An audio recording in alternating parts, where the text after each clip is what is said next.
WIIFTV PM. WIIFTVP. Media's just for you and me. WIIFTVP. Media's just for you and me.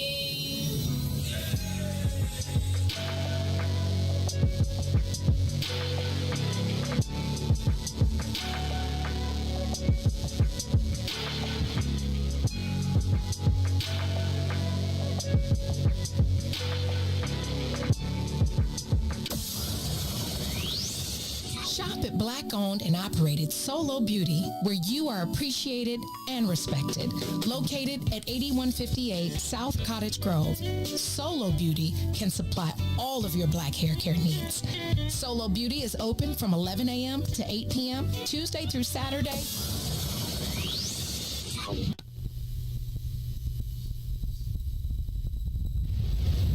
Come all the way with me. Don't leave me now.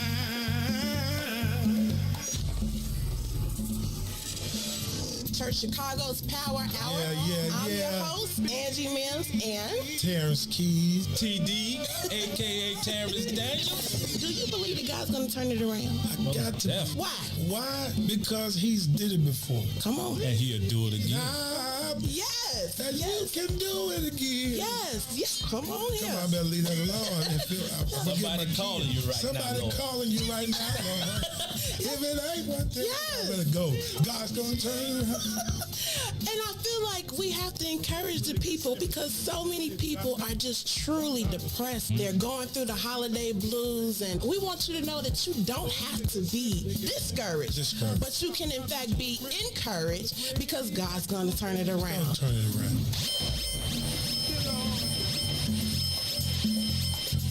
It's me again. God's gonna turn it around. I'm calling on you. You did it before me, Jackson. If you could make up a social media holiday, what would it be? Randy said National Don't Let No One Put You Down Day. No one. What you gonna do? So when they say something crazy, you slap them. Be like, man, he said. Randy said a Jukathon Day. Man, we about 60 years old. I be done had a heart You gotta get your heart rate up. Okay, not that far. All right, Mario said my favorite one. My friends and I do what we call National Call Off from Work Day. As a business owner, I don't. You don't like that? Yeah. I don't like that. Because I'm the boss of this family. We got Marcus Garvey Day from Remy too. Oh, Marcus Garvey Day. All right, what will we do on Marcus Garvey Day? Call off from work. I'm going to need you to go ahead and come in tomorrow. That would be great. Okay? Yeah, right. Every black holiday has something to do with calling off from work. You're cool. I'm out. How about National Join a Positive Black Organization Day? Because I don't want to be recruited. I don't want to be recruited and the brothers be like, thank you. Thank you. How about National Tell White People the Truth Day? Tell them how you really feel. You can't handle the truth. Why don't we call that National Black People Get Locked Up Day? I'm going to tell them there's an African-American man threatening my life. Hello. The most dangerous show in the morning.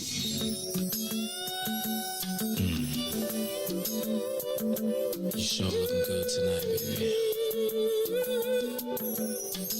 I just wanna make sweet love to you tonight, baby. If you don't mind, let me tell you.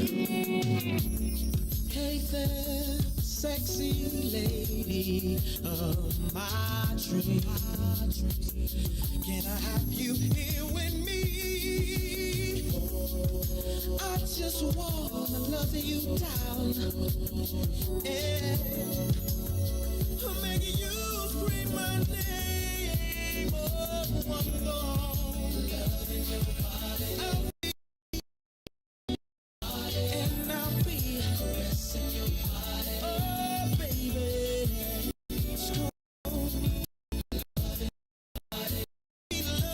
Feeling your body. I'm gonna touching your body all night, baby. Now I'm about to fulfill your fantasy. So come a little closer, bring your body to me. I'm trying to take my time, I won't rush at all, 'cause you deserve the best. I'm gonna love, I'm gonna kissing your body until the morning comes.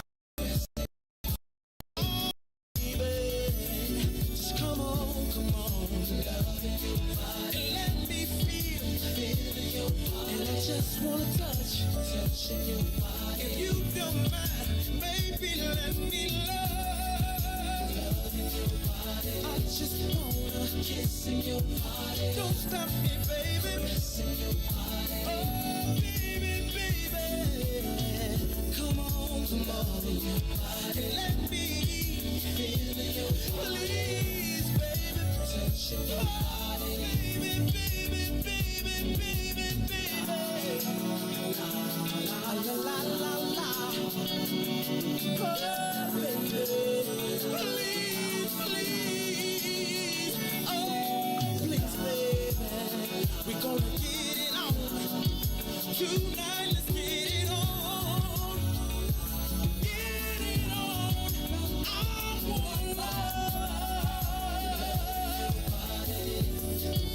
Kissing your body. All night, baby. Kissing your body. Oh, baby. Don't stop, no. Just let me love. I just wanna touch your body. You Come on. I wanna do it again. I wanna do it again. I just can't get enough of you, baby. Feeling your body, touching your body. I just wanna feel you tonight, baby. Makes me love. If you don't mind, if you don't sip a little wine, sip up and don't mind, spend a little time. Ooh, I wanna mix me love. Ooh, I wanna mix me love. Ooh, yeah. Ooh, I miss your kiss.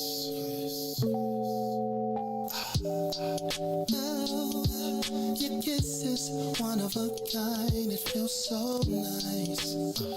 Girl, you do it right. I miss.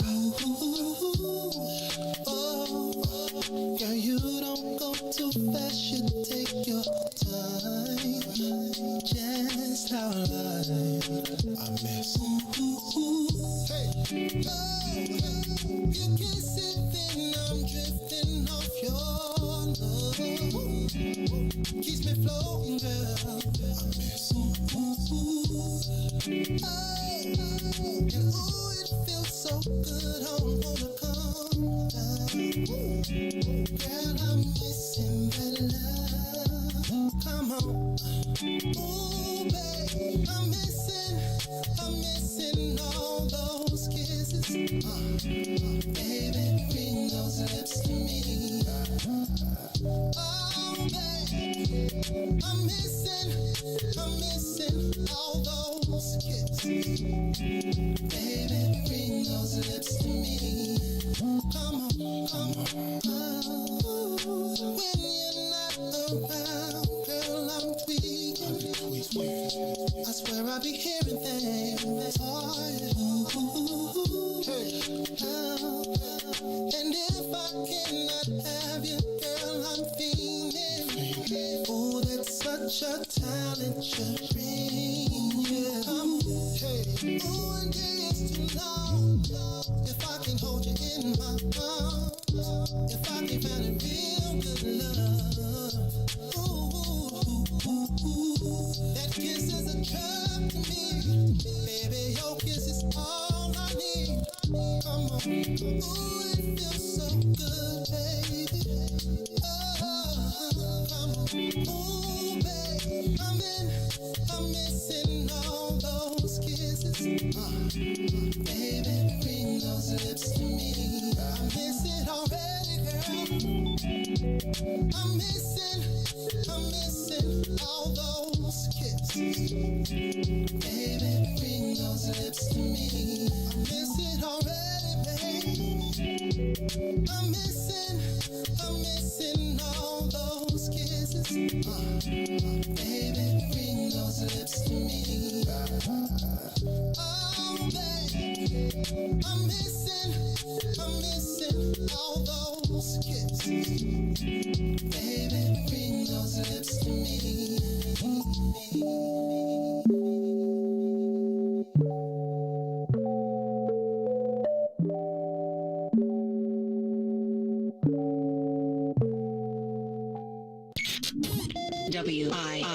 WIFTVPM. You are listening to the most dangerous show in the morning. This is What's in It for the Black People Radio. Maze Jackson, the most vociferous advocate for black people in the world. For Ruthie Moore, for Todd Stroger, I am the host of the Maze Jackson Show, asking every single day, what's in it for the black people? And if you don't like it, you can still tell them Maze said, Mayor Lightfoot, man, we ain't accepting that. We ain't accepting that. Let's go. Yeah. Let's get down down to business and go ahead and address the facts, man. Lightfoot seems more lesbian than black. Rahm Emanuel's another case, he was just as tired. 50 closed schools left much to be desired. Police had Anjanette naked on that body cam. They suppressed the footage so it couldn't touch a lot of hands. Reminds me of that 16 shots in that cover-up. Both of them similar, so I went and dug it up. George Floyd killed, a lot of riots happened in the town. Southside burned and they wouldn't let them bridges down. Grandmother sick, need a prescription and plus a couple groceries. You gon' have to travel just to get it now. COVID-19 out here shutting all the business down. Not enough SBA loans to even give around. So many failed businesses that you could put them in the pile. If you don't survive the pandemic, it's gon' sit you down. We sing, dance, play ball, entertain, and crack jokes. Government infested black neighborhoods with crack smoke. System that milked us so bad, we got lactose. Still trying to find out what's in it for us black folks. We sing, dance, play ball, entertain, and crack jokes. Government infested black neighborhoods with crack smoke. System that milked us so bad, we got lactose. Still trying to find out what's in it for us black folks. Shout out to Willie Wilson, hope one day you get to send it. We need some different players in the game to handle business. So many shady characters like Madigan and Blotto. But when you really break it down, it's typical Chicago. City full of gangsters, it's what the land was built on. Same streets with hood legends, DNA get spilled on. Carjackers out here lurking, trying to get they steal on. Looking for a block to put them Hellcat wheels on. Lenders give bogus appraisals a red line. Car crackers out here getting minimal fair time. And up the seal carry, I stay with the pipe. But Illinois gun laws giving minimal rights. Stay up on the swivel, make sure I'm moving tight. Check all of my mirrors when I pull up to the light. Pick my homie up from out of town, man, he caught a flight. He was hella nervous, told him, shorty, this is a way of life. We sing, dance, play ball, entertain, and crack jokes. Government infested black neighborhoods with crack smoke. System that milked us so bad, we got lactose. Still trying to find out what's in it for us black folks. We sing, dance, play ball, entertain, and crack jokes. Government infested black neighborhoods with crack smoke. System that milked us so bad, we got lactose. Still trying to find out what's in it for us black folks.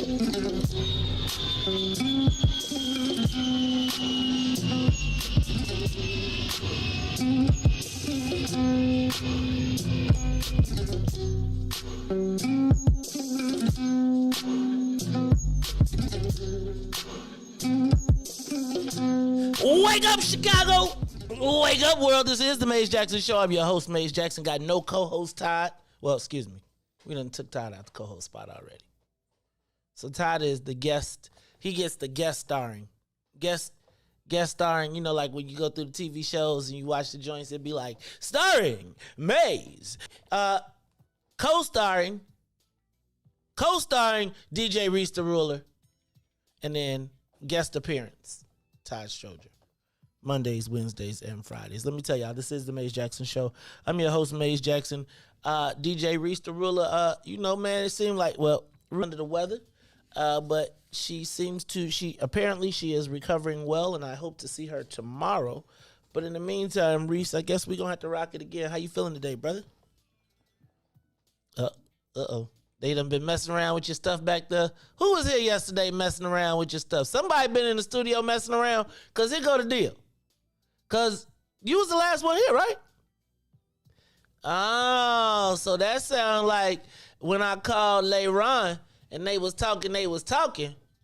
Oh, what's up, DJ Reese? They done sabotaged you. They done changed your stuff around.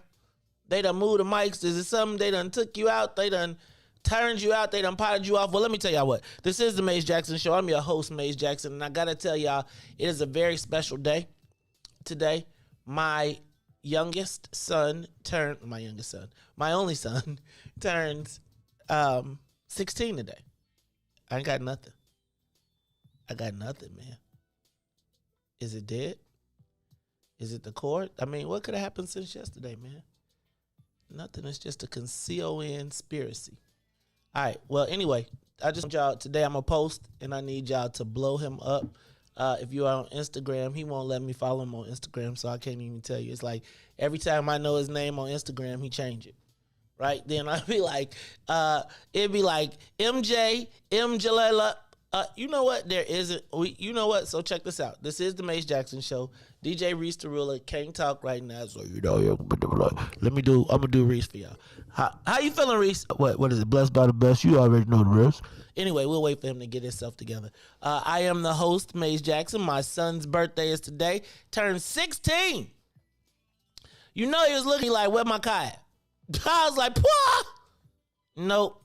You know, I do want to ask you all, do you give your child a car at age 16? Like, 16, they ready to get a car, all of that good stuff. Man, Reese, you got me nervous now, man. They done switched you up, turned it off, and turned it back on or something. I don't know, man. Maybe you need another cord. Is the right cord connected? You sure they didn't? We're going to have to figure that out. All right, anyway, so Mason is 16 today. So I was, he looked at me yesterday. First of all, let me say shout out to, they're probably at the airport, may already be on the plane, to my nephew, Jamie Bass, headed out to Texas Tech to join he is going to be a physical therapist, probably going to be going to physical therapy, going to blow up out there, so I'm excited. So we went out to dinner yesterday, and we were asking my birthday, and he said, cash. I was like, you know what? I don't know. Like, I like cash, but it just don't seem the same. I'm going to tell you who is the best gift giver the most underappreciated gift giver. Carrie K. Steele. Carrie K. Steele is the most unappreciated. I'm going to tell y'all how many times I done opened up my gift and been like, what? You got me what? And then it'd be like that exact moment when I'd be like, you know what? And she'd be like, Because she'll listen to you all year. And you'd be like, man, I wish I had and I used to only think about gifts from the cost standpoint. Now I look at them from the practicality standpoint, because essentially I got everything. I got all the basics, and basics times 2 plus. So, but how old do you think they supposed to get their car? 16? Nah. I think I learned a lesson with that one. No 16, you get the car. Now, every time, but I'm over the top. I'd be like, well, Carrie was looking at me like, get him a car. She was like, he could drive one of the cars we have, and he can learn to take the responsibility. I was like, you're just not any fun. No, I'm just joking. Because, I got my car when I was 16 and 3/4. Like, my parents let me drive the Citation, but then I got a car, like, when I was 16. I got a car, and when I got the car, it was a dud. The first one was a Lim Charger. I had a Dodge Charger I had a 1981 Dodge Charger. And but it wasn't when it was the cool Charger. It was like when it was the hatchback Charger. So you tried to jazz it up. You put a bra on the mug. You put them slats on the back to try and cover. But I had a Charger. Let me tell you. But I had to pay for the car note, and I had to pay the insurance. But I was also a very responsible teenager because, I worked 2 jobs. So I had a car out of necessity because my parents was tired of taking me to work because I had 2 jobs in high school. So I'd be like, all right, well, I need you to pick me up from Burger King, and then I need you to drive me to Lyle so I can go work at McDonald's. And they'd be like, what can you say to a kid that works at 2 jobs, Burger King and McDonald's? How you gonna deny him a car? I'm as responsible as you. So, anyway, my daughter got a car right away. Yeah, nah. And when your kid gets their own car, do they have to ask to go to drive it? Not to drive it, but do they still got to ask you to go somewhere?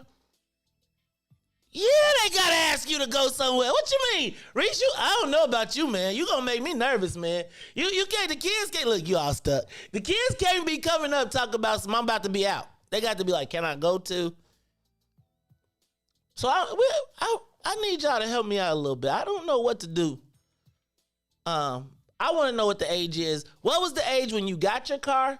What is the age you think a child should get their own car? And how do you manage it in between? And we got challenges, right? I ain't gonna even front.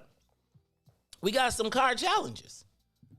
Cause what I'm supposed to do? He can't really drive my car. And I'm not gonna say he can't drive my car because of the car. It's like my fear of him driving the car, if that makes sense. Does that make sense? Like, I don't want him driving my car because I feel like it's just a test waiting. Then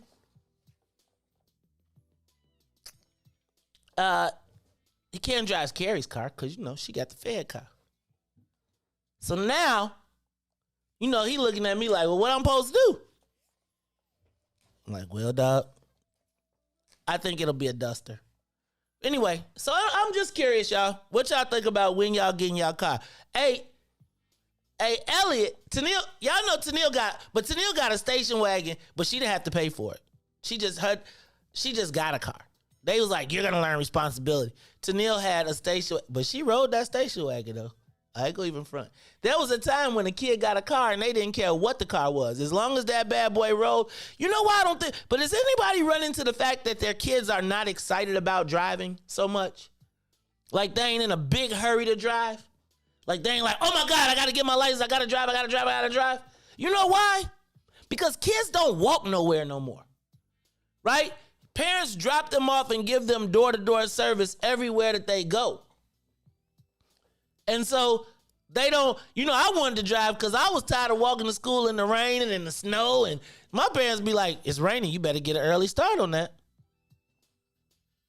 And so I think now kids are so used to not having a car, not driving, because they know you're going to take them. Like, by the time you done drove them to all the way to AAU and 20 different, and you heard imaginary players. Hey, yo, dog, what's the difference between a 4.0 and a 4.6? Like 30 to 40 grand.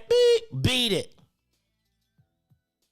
Man, I love that. And I traded it in listening to some rap music. That's why I got to tell you, I got to be careful about this influence of this hip-hop on your kids. Because as a grown man, I'm telling you, I'll be at the store like, what would Jay do? I'll be like, what would Jay do? And I'm going to tell y'all what, though. Then I'll be like, well, I can't do that. So what would somebody else do? Because Jay be doing it big. All right, y'all, this is the Maze Jackson Show. I was just having Brandon, that is my personal theme song. Can I tell you, that is my personal theme song. I leave, if I ever have champagne. Actually, can I tell you, when Ruthie, Dawn, and who else was with us? Ruthie, Dawn. Oh, and Todd. We're at Chicago Cut. Dawn came in stunting, right? So we was, I'm buying people drinks and stuff, like, right? Dawn come in, when she come in, they bring her a bottle of Cristal. They like the building says, Dawn Millhouse is in the building. Get her a bottle of Cristal. So now y'all gotta understand that when they bring out the bottle of Cristal, the white folks in the whole restaurant is like, who are those Negroes? Who are those Negroes over there? And then it was a white guy, it was a white doctor sitting with two twins who was telling us about how he was trying to take the two twins home. And they were sitting there talking, and we left the bottle, and can I tell y'all what they did? Brandon, straight up, Joe. We left the bottle and they jumped on it and took the rest because we was like, we through. And they jumped on the bottle and took it, and all I could hear was all I could hear was imaginary players. But let me tell you, the white doctor was stunting with our leftover bottle. And the two white girls, he was trying to take the twins home. And when they picked up the bottle, it was like a party. Because like all of us had been slapped. So Don, like, and the owner of the place had given us the bottle for free. They was like, are you guys gonna drink the rest of that? We was just like, y'all gonna take it. I really wanted to take a picture and be like, all right, y'all, this is the Maze Jackson Show. Y'all are like, what the hell is going on? Let me welcome our WBGX 1570 AM audience. DJ Reese the Ruler has lost his mic. He don't know what he done. Why don't you just switch it? Okay, all right. Oh, okay, got you. Why don't you do this? Deep breath, and I'm going to keep on walking, and I'm going to keep on doing my thing, y'all. This is the Maze Jackson Show. I'm your host, doing my thing. DJ Reese the Ruler, you working? There you go. I hear you. I hear you. I'm blessed by the best. You already know that. That's my man, DJ Reese the Ruler. See, hey, man. Man, that's the magic trick. I've decided that whenever something is broke, turn it off and turn it on and act like you knew what you was doing. And if it worked right, then you be like, see, I knew what I was doing.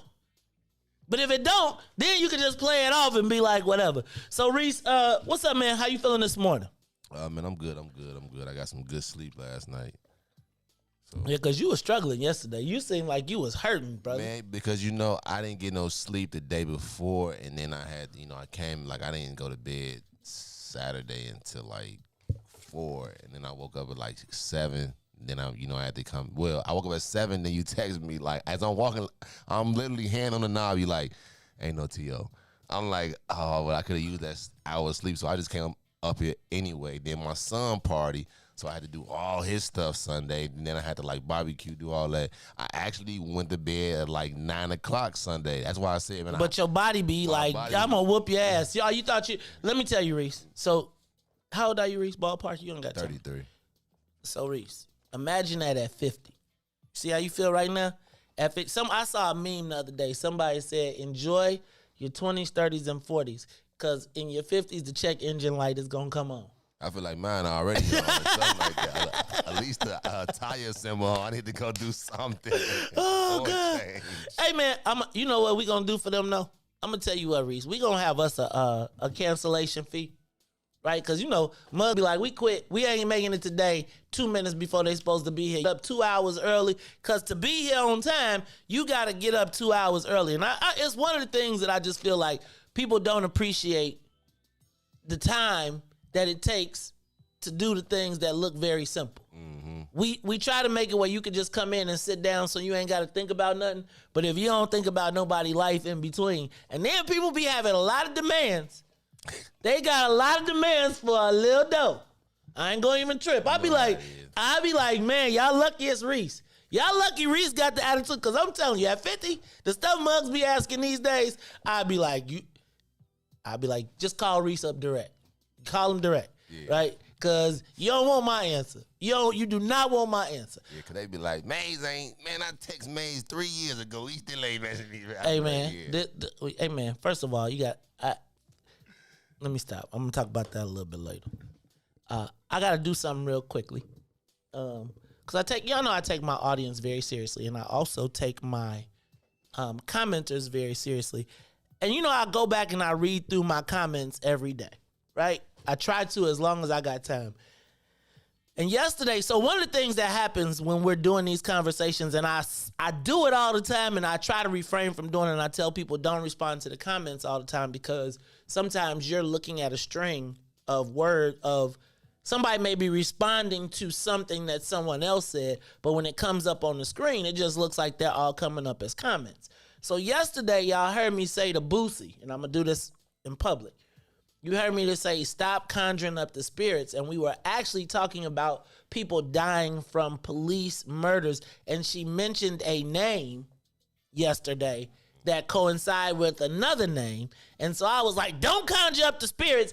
And I was real, because there's this thing where people tend to tag people in conversations regardless of what they've said about me in person, in private, in public, etc. So I saw it and I said, hey, don't be conjuring up the spirits. And I wasn't talking about Mike Brown, the dead spirit. I was essentially talking about, I didn't want to be, I try to, if you don't mess with me, I stay in my space, right? I don't come over to you, I don't mind you, I don't go over there, etc. So I misunderstood her text yesterday. And so I jumped out and yesterday was like, don't be conjuring up the spirits, etc. And so then as I read back through the comments, I realized she was talking about the Mike Brown who was killed in Ferguson. And so my point here is that I wanted to apologize. And I said it in public yesterday on air, don't be conjuring up the spirits. And then I could tell yesterday, so we had a whole discussion yesterday. Thank you to Brother Anthony Muhammad for the 8 steps of atonement. I think we have gone through all of them, but I felt like today I just wanted to make sure. And Boosie, if you notice, you're actually in the title. If you look at the description of the show today, just because I wanted to show you love. And can I tell y'all what? Boosie sends money every week, faithfully, all the time. She is Tiger Lily Part 2. If you can understand, you know how Tiger is. Boosie is like Tiger from down south. So I just wanted to make sure that, I truly take my audience seriously, right? Like, y'all, I take my time seriously. I take the fact that you all come here every morning. I was talking smack to Reese yesterday because I do feel like we are the biggest thing happening on social in the mornings in Chicago. I just feel that way. And until somebody can prove me differently, I'm just going to keep on claiming it. When you look at everything that we do. And so Pun has always tried to cultivate my audience and always try to make sure that they know how valuable that they are to me. And people that go above and beyond, I always want to make sure that they know that. So, publicly apologizing to Boosie Latham right here on the morning show. Yeah, the Maze Jackson show. Sincerely stretching it out because that's my girl. And shout out to Brother Anthony because I know he was somewhere mediating behind the scenes. And can I tell y'all what though? Like Boosie said her piece and then her comments was gone. Like she didn't say another. She pulled the Maze Jackson. Like I'd be like, oh yeah, I never knew you. Right? I cut you off. I never knew you. That's just like she did that broadcast yesterday. So anyway. Just had to send that out. All right, y'all. Cop killers caught. And I am confused. I am so confused. And we gonna have to talk about this. I'm gonna have to talk about this because I gotta tell you, the cop killers were caught and I am confused. I'll talk to you about that in a minute. How about this one? I am concerned about the state-sponsored spreads. Y'all know we got the state fair coming up. Another large gathering of people, particularly in southern Illinois, which is of concern to me because that's where the unvaccinated are. But I think they got Snoop this year. So what we gonna do? You know what I'm saying? State-sponsored spread. I mean, I think it's just, like I said, it's starting to get more and more just like back to normal. I don't think. It's like live or die, take your shot, roll your dice. It's like you die. If you die, you die. That's it. If you die, you die. All right, let me see this. Did you see the military mandated that everybody take the shot by September 15th? Companies are pushing back the return to work. So even as we're pressing forward, as the government wanted, companies are starting to regulate how they're going to manage the vaccine, but the unvaccinated and vaccinated. 78 and 11. 78 and 11. That is the shooting death total this weekend. Did you see France mandated a vaccine pass? If you want to get on the train or you want to go to a restaurant, and understand if you want to get around Paris, you need the train. And they are mandating it. Be ready for more rebellion.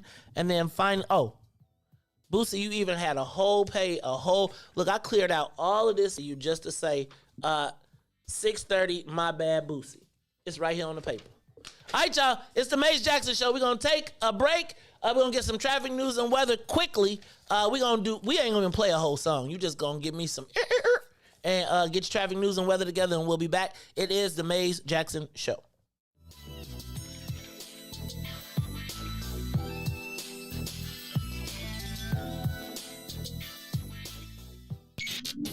WIFTPM.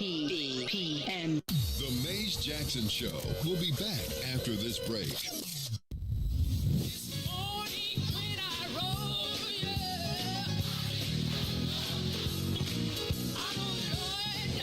Church Chicago's Power Hour. I'm your host, Angie Mims, and Terrence Keys, TD, a.k.a. Terrence Daniels. I had one witness. Got a couple of them. Got a couple T's. 2 T's. Give me a testimony. Oh, Lord. He's did it before. Oh, Lord. I got one. Better. I got 5 reasons. 5 reasons. Oh, Lord. He turned it around. Turn it around. He woke me up this morning. Oh, don't do this. Don't do this. Number 4. He woke me up this morning. Come on, number 3. Come. He woke me up. Oh, Lord. He woke you up. That thing can touch you. One of them 5s will get you. What's the second one? He woke me up. Yes, sir. Yes, sir. Oh, my God. And the number 1 reason. Number 1. Final answer. He woke me up this morning. He woke me up this morning. That's a testimony. That's a testimony. Kennedy from O'Hare to the Loop will be 22 minutes. Outbound to O'Hare, 17. On the Eden, Deerfield to Exchange, 28 minutes. Back out from Exchange to Deerfield will be 27.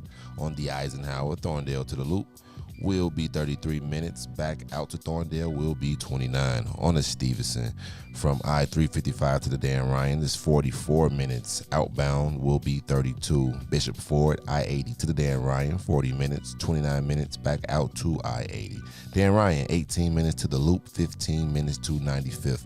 DeSable, Lakeshore Drive, South 55th to Jackson, 7. Jackson to 55th, also 7. On the north side is 8 minutes. Randolph to Bryn Mawr, and Bryn Mawr back out to Randolph. Today's weather, it is currently 75 and mostly cloudy. Today, expect a high of 91 and a low of 73. I'm Reese the Ruler. Now back to Maze Jackson on the Maze Jackson Show.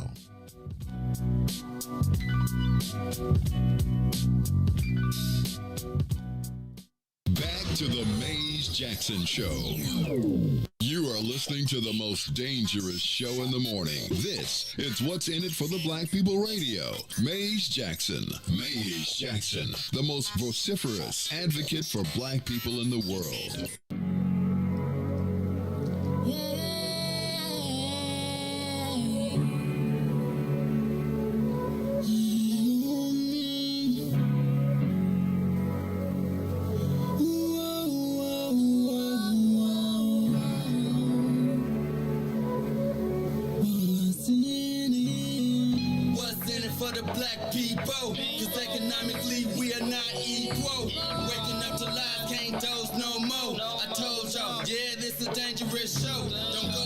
Church if you ain't trying to help us. Don't even try to be around and can't protect us.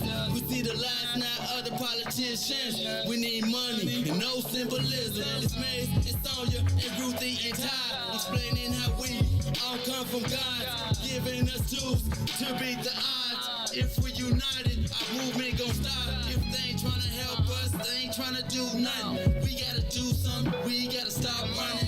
It's time to confront the problem. Really, you expect your oppressed to solve on.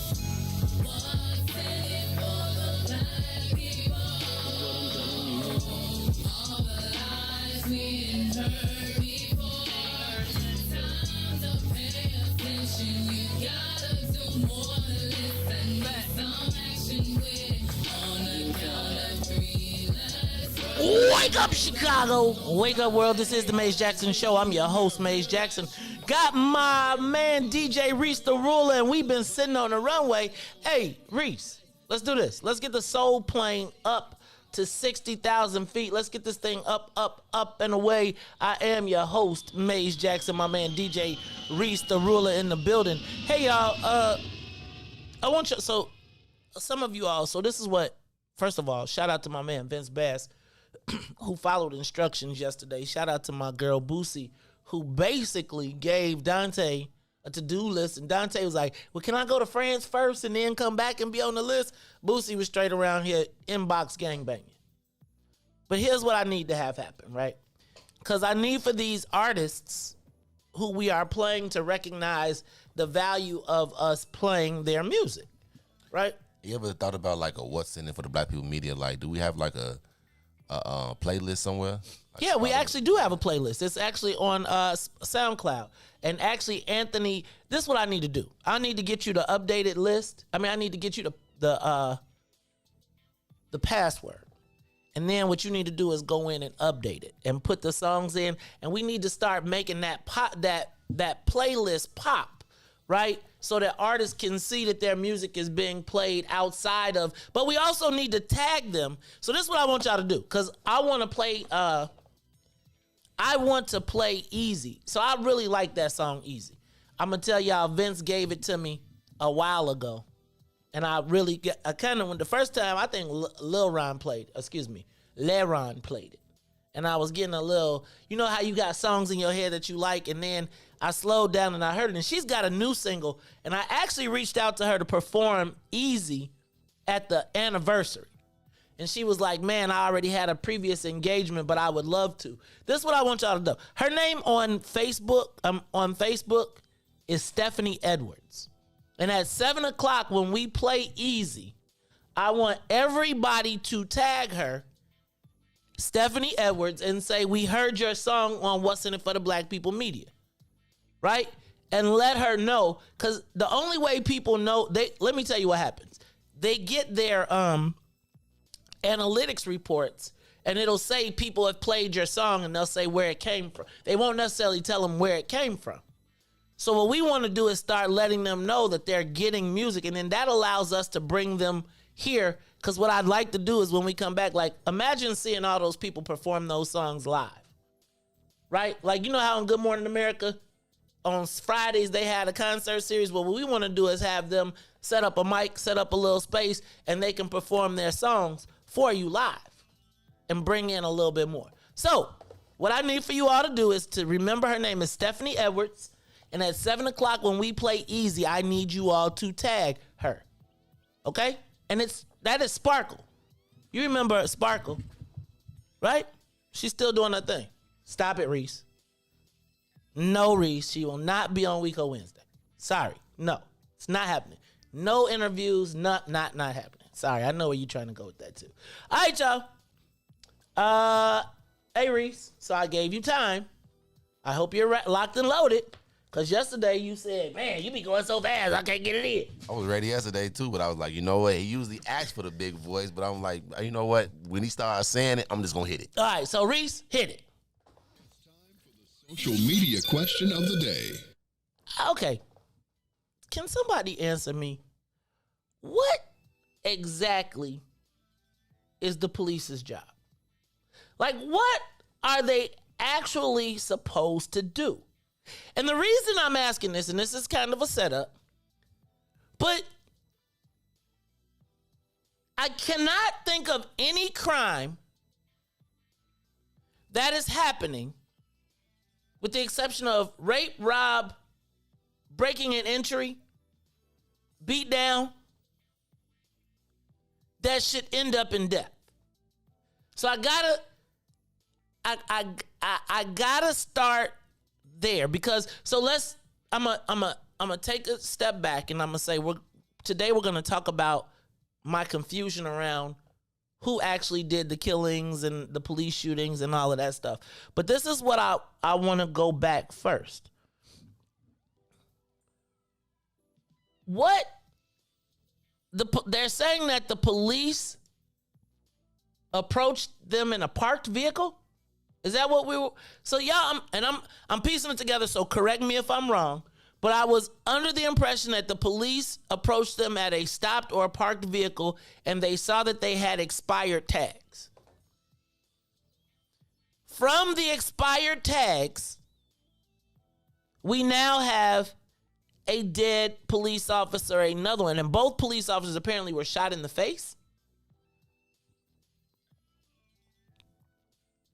And I gotta ask you, is that the police's job? Now, I'm not saying that it's not. But what really is the police's job? Because it seems like to me, just like as I think about it, do you know that, well, Reese, you would probably know this. Like when you drive down, do you know that they have vehicles that can drive down the street and scan every license plate, and then they're sending the boot truck back to you, or a ticketing agent to you?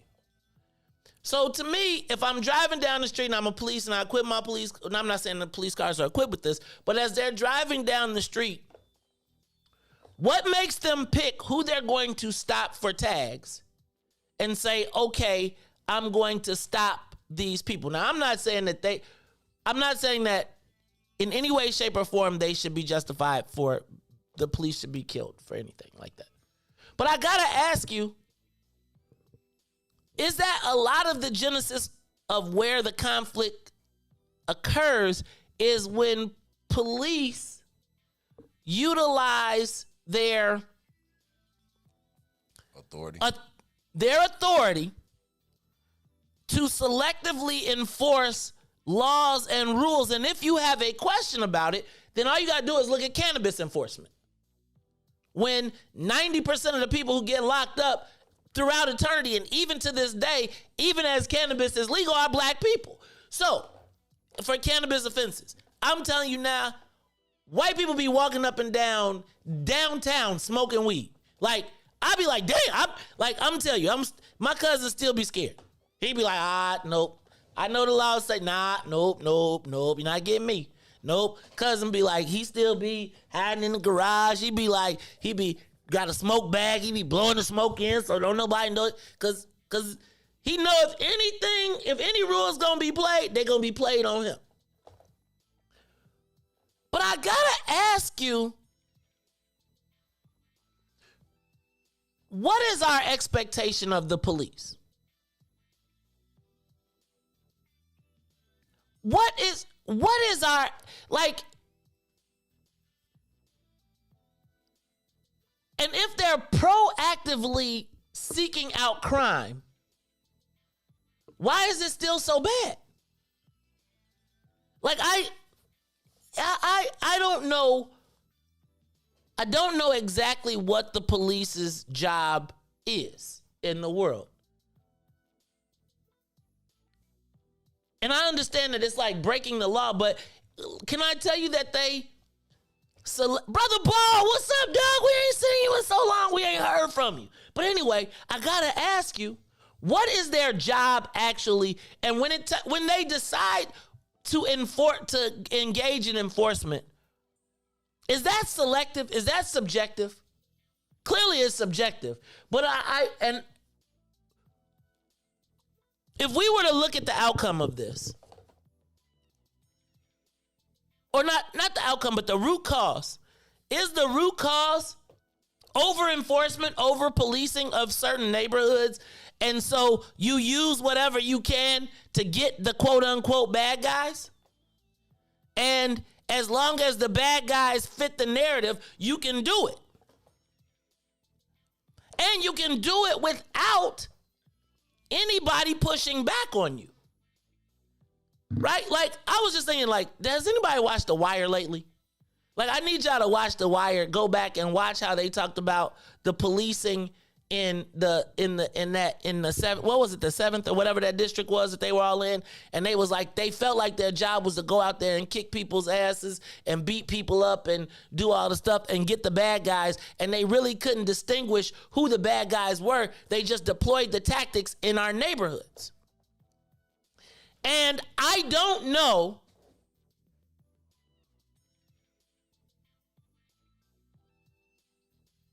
if that's the best use of the time. Now, yesterday, Superintendent Brown snapped off, right? He snapped off. All we care about today is really what happened to these two police officers and that they were shot. And I'm not going to even trip. But it does get me to question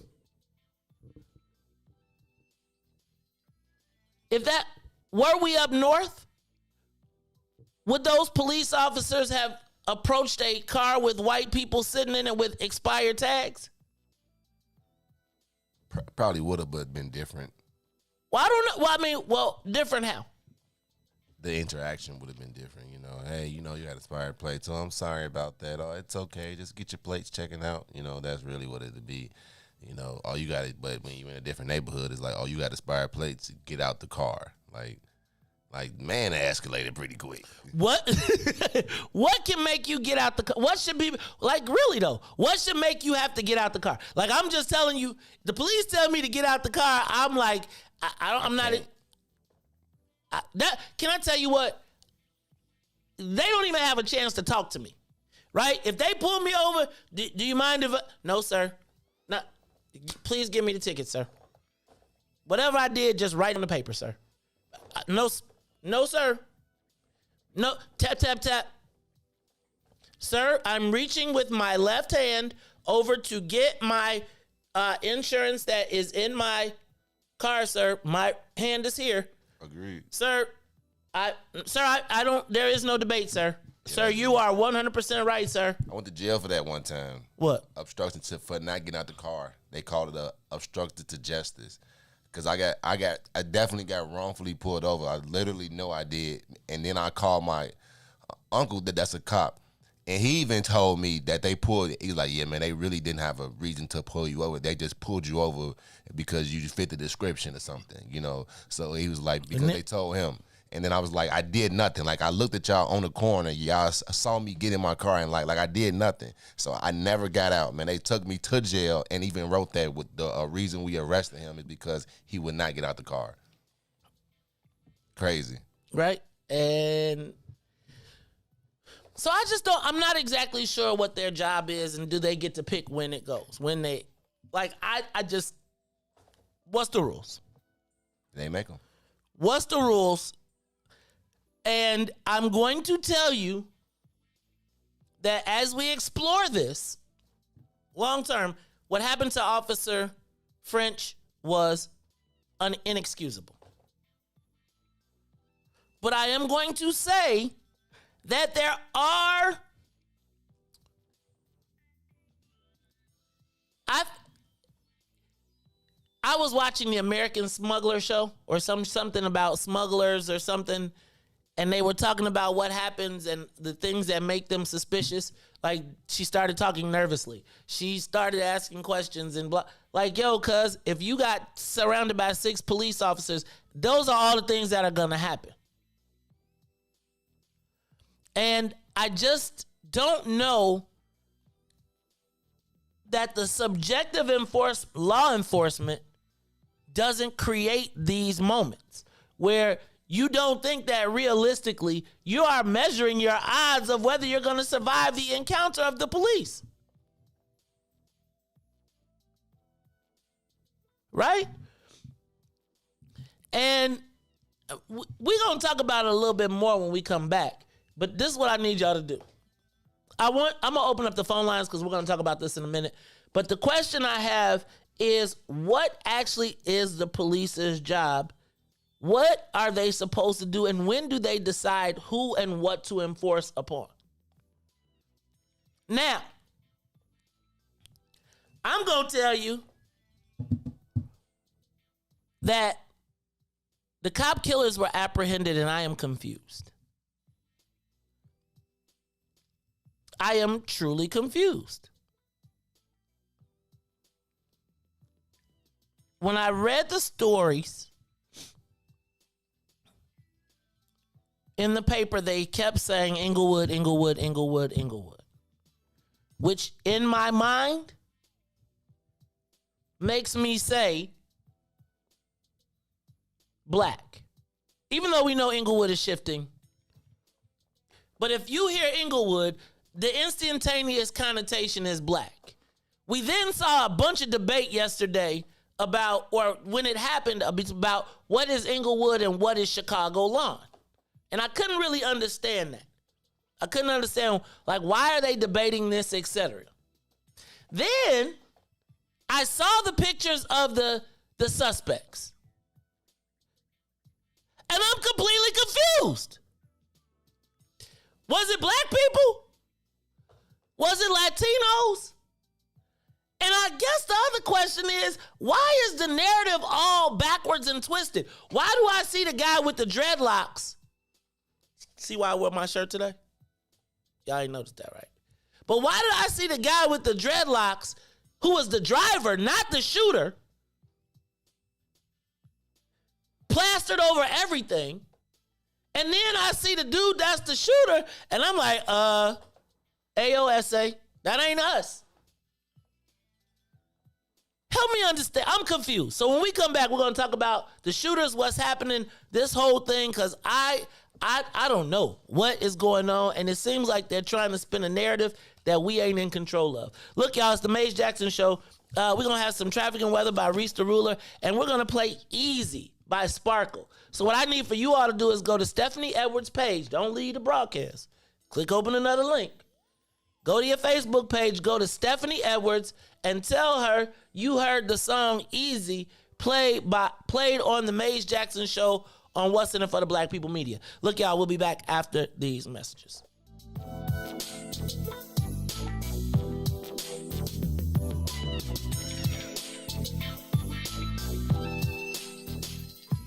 The Maze Jackson Show will be back after this break. WIFTBPM. Broken screen? Crash system? Are you in need of spyware or virus removal from your computer? Well, contact RPC Computer Repair in South Shore and let us help you with all your computer repair services and print needs. Need office or print production services, copies, scans, fax, or even notary service? Then stop by and support RPC Computer Repair and Print Shop located 1741 East 71st Street in the 71st Street corridor, newly revitalized South Shore areas, and let RPC be your one-stop shop, where we believe RPC is your PC. RPC Computer Repair is also a UPS access point where you can drop off and pick up your important packages. So let RPC be of service to you. Call RPC Computer Monday through Saturday, 8 a.m. through 6 p.m.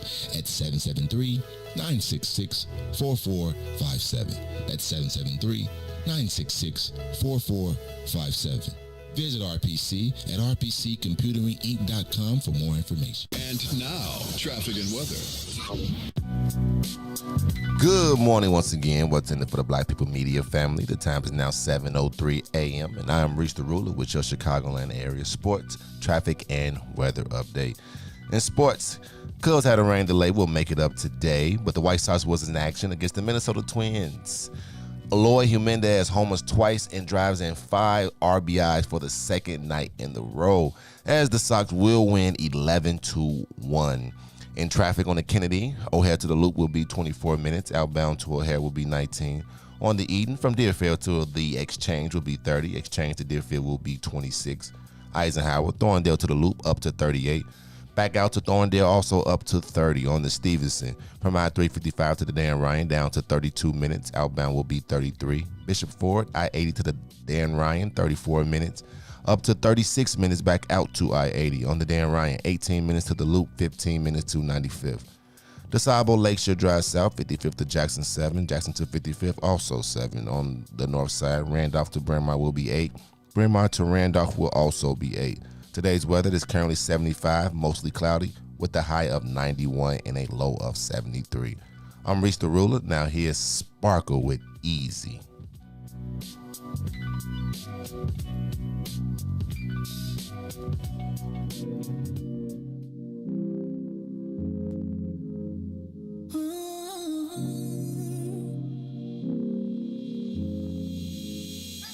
You see me, you see him, my best friend. He hold me down like ankles fighting the waves. A partner to my crime, yeah, I do time. Till I'm with you, I be counting the days. Yeah, ooh, been through so many things, but we always get through. Yeah, ooh, it ain't always perfect, but it's worth it. This is deeper than the surface. If I said I didn't love you, you and I know I'd be frontin'. Wiped all my scars away like it was nothing. Took the parts of me I tried to hide to make them something, something. Like it was nothing. Ooh, some magic, baby. Ooh, you know you drive me crazy. Ooh, you give me peace of mind. Ooh, let me tell you why. You make it easy. Say, to take it easy. Say, feel so easy. Say, easy to love. Say, to take it easy. Say, feel so easy. Say, easy to love. I never thought that I would give it to you, but now I don't think it's the time. I won't do it. I think it's cause the way you talk to me. Know how to say it without making me feel little. You're gracious even when you pop off on me. When you get done, I got a little something to drop off on you. Because you earned it with the time you took to put it that way. You got me liking to get put in my place. If I said I didn't love you, you and I know I'd be frontin'. Wiped all my scars away like it was nothing. Took the parts of me I tried to hide to make them something, something. Like it was nothing. Ooh, some magic, baby. Ooh, you know you drive me crazy. Ooh, you give me peace of mind. Ooh, let me tell you why. You make it easy. Say, to take it easy. Say, feel so easy. Say, easy to love. Easy, you make it easy. Say, feels so easy to love. You make it easy. You make it easy. You make it easy. Back to the Maze Jackson Show. You are listening to the most dangerous show in the morning. This is What's in It for the Black People Radio. Maze Jackson. Maze Jackson, the most vociferous advocate for black people in the world. For Ruthie Moore, for Todd Stroger, I am the host of the Maze Jackson Show, asking every single day, what's in it for the black people? And if you don't like it, you can still tell them Maze said, Mayor Lightfoot, man, we ain't accepting that. We ain't accepting that. Let's go. Yeah. Let's get down to business and go ahead and address the facts, man. Lightfoot seems more lesbian than black. Rahm Emanuel's another case. He was just as tired. 50 closed schools left much to be desired. Police had Anjanette naked on that body cam. They suppressed the footage so it couldn't touch a lot of hands. Reminds me of that 16 shots in that cover-up. Both of them similar, so I went and dug it up. George Floyd killed, a lot of riots happening in town. Southside burned and they wouldn't let them bridges down. Grandmother sick, need a prescription and plus a couple groceries. You gon' have to travel just to get it now. COVID-19 out here shutting all the business down. Not enough SBA loans to even give around. So many failed businesses that you can put them in the pile. If you don't survive the pandemic, it's gonna sit you down. We sing, dance, play ball, entertain, and crack jokes. Government infested black neighborhoods with crack smoke. System that milked us so bad, we got lactose. Still trying to find out what's in it for us black folks. We sing, dance, play ball, entertain, and crack jokes. Government infested black neighborhoods with crack smoke. System that milked us so bad, we got lactose. Still trying to find out what's in it for us black folks. Shout out to Willie Wilson, hope one day you get to send it. We need some different players in the game to handle business. Too many shady characters like Madigan and Blago. But when you really break it down, it's typical Chicago. City full of gangsters, it's what the land was built on. Same streets with hood legends, DNA get spilled on. Carjackers out here lurking, trying to get they steal on. Looking for a block to put them Hellcat wheels on. Let us give bogus appraisals a red line. Car crackers out here getting minimal fair time. And I'm concealed carry, I stay with the pipe. For Illinois gun laws giving minimal rights. Stay up on the swivel, make sure I'm moving tight. Check all of my mirrors when I pull up to the light. Pick my homie up from out of town, man, he caught a flight. He was hella nervous, told him, shorty, this is way of life. We sing, dance, play ball, entertain, and crack jokes. Government infested black neighborhoods with crack smoke. System that milked us so bad, we got lactose. Still trying to find out what's in it for us black folks. We sing, dance, play ball, entertain, and crack jokes. Government infested black neighborhoods with crack smoke. System that milked us so bad, we got lactose. Still trying to find out what's in it for us black folks.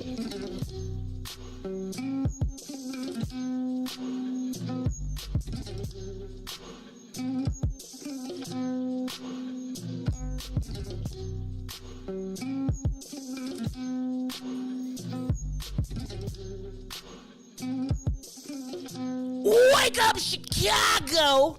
Wake up, world! This is your man, Maze Jackson, rolling in the soul, playing with my man, DJ Reese the Ruler. Ruthie Mo feeling a little under the weather. And I don't even know what's going on with, Todd is just, he just make guest appearances. He ain't called in yet? He ain't say. Hey, man, Todd is just Todd guest appearances. Todd is going to be like the cousin that heard you was barbecuing and showed up. Shout out to, is that Terrence Keys? Shout out to Terrence Keys in the building. Rocking with us this morning. About time y'all show us some love in the morning. As much love as DJ Reese be playing y'all promo on here like y'all on every day. It be like y'all open up, y'all might as well be part of the show. Yeah, that's Church Chicago. Y'all make sure y'all check them out on Sundays at 9 o'clock. 9 to 10 in the morning. They will get you going. I'm gonna have to go to the Terrence church one of these days. But I'm gonna tell you, I have a question. Hey, how long? Let me ask you. Okay, Pastor, don't be mad at me, but I got to ask you. How long before you hang out with your cousin do you have to wait before you can come to church? The Lord accept you anytime. I gotta ask you though. So So my challenge is my cousin be coming over early. My cousin be coming over early in the morning. And so he be wondering, how much time does he have to wait before he come over? How much time do I have to wait for him after he leave before I can go to church without the Lord being like, or can you do like some brothers do and say, it brings me closer to the Lord? It gives me a better understanding. The Lord understand me well. Now, let me ask the question, though. Do the Lord accept you smelling the same way, too? Because you know you go to church. You know you said, man, your business. Come as you are. Come as you are. So do they got a row? Do they got a section? Is there a section in the church? The balcony. Where the Lord say, you know, we bless you. You, in case you want to get closer to the Lord. See, I think that my cousin wants to start a ministry. No, he does. He think it's a ministry, right? Because he think with all the singers in the church, they could get healing. As I'm telling you, he could get healing. Hey, man, it used to be a time when you could smoke at church. Cigarettes, probably. But I'm saying, they was legal. I'm just saying. So my question is, you think people be vaping out back? You think the deacon boy vape? Reese, you over there laughing because you know people on the deacon board, don't you? See? Pastor, look, y'all, that's Terrence Keys. I'm going to tell you, though, I bet you if you had a church and you had a section, boy, I bet you could fill up that section. And you can charge 20% on the tithe. Right? And you want to up the tithe. I'm saying, you can come as you are, but if you came, and you got to sit in the balcony, your tithe got to be 20%. Right? The Lord, I got you. Now, I'm just telling you. You think people would pay the extra 10 to sit? You know, they already taxed the cannabis that way. Right? They taxed the cannabis. There is a major tax on cannabis right now. Right. So my point is, again, can't you sit up in the thank you, Pastor. I'm just telling you. You sit in the section. You know what I'm saying? Y'all put the Febreze over there, right? Y'all put y'all some Airwicks in the joints. You know what I'm saying? What's them things to plug in? Put y'all some Glade plug-ins in the section. When they say that, you got to sit in section 420. Okay, I'm through, Pastor. I'm done. I do want to know though, what's the time frame, right? Like, Pastor, what's the time frame between the time you visit with your cousin and you can safely come into church without the Lord looking at you funny? Okay. Yes, Eddie, I'm going to leave the Lord alone and I'm going to move on. But I do. I'm just telling you. All right, y'all. The killers were caught. The cop killers were caught. And I'm confused. 100% confused. So, first of all, yesterday, when I heard the story of the two cop killers, when I heard the initial story, they said that they were caught in Inglewood. Can we all agree that if you hear the words Inglewood, no matter how much Inglewood is changing, you instantaneously think black? They have marketed it the death, murder, and destruction of Inglewood forever. You rarely have ever heard of death, murder, and destruction in Chicago Lawn neighborhood. And oftentimes you don't, because I feel like that Chicago Lawn neighborhood is still somewhat associated with whites and Latinos. Right? And so I'm not going to lie and say that I did not assume after hearing that the shooters were more than likely black. If you give me Inglewood, you give me the context clues, I am going to make the natural assumption that those were black folks. Then they put up the pictures. And I have the pictures posted on my page, and it's part of the reason that I wore the shirt that I wore today, which says Dread, Dread, Dread. Apparently, so let me recap the story. Apparently, 2 officers pulled up, or 3 officers were on the scene, proceeded to talk to the car that was pulled over. I don't know if the car was pulled over at a traffic stop or it was parked. But some way they approached the car, and the person apparently in the back seat shot both officers. There was also a woman in the car. The 2 people in the car have been charged with Amante Morgan, 21, was charged with first-degree murder, 2 counts of attempted murder, and aggravated unlawful use of a weapon. Eric Morgan, 19, his brother, was charged with unlawful use of a weapon and 2 counts of attempted murder. I'm still confused. Because let me just tell you, yesterday when I heard the names Amante and Eric Morgan, I was like, they got to be black. Inglewood, police, Eric and Amante. You know, black people like alliterations, and how many times Amante? That's black to me. Then I see these pictures. Right? Now, every picture that I have seen has led with the picture of 19-year-old Eric with the dreadlocks.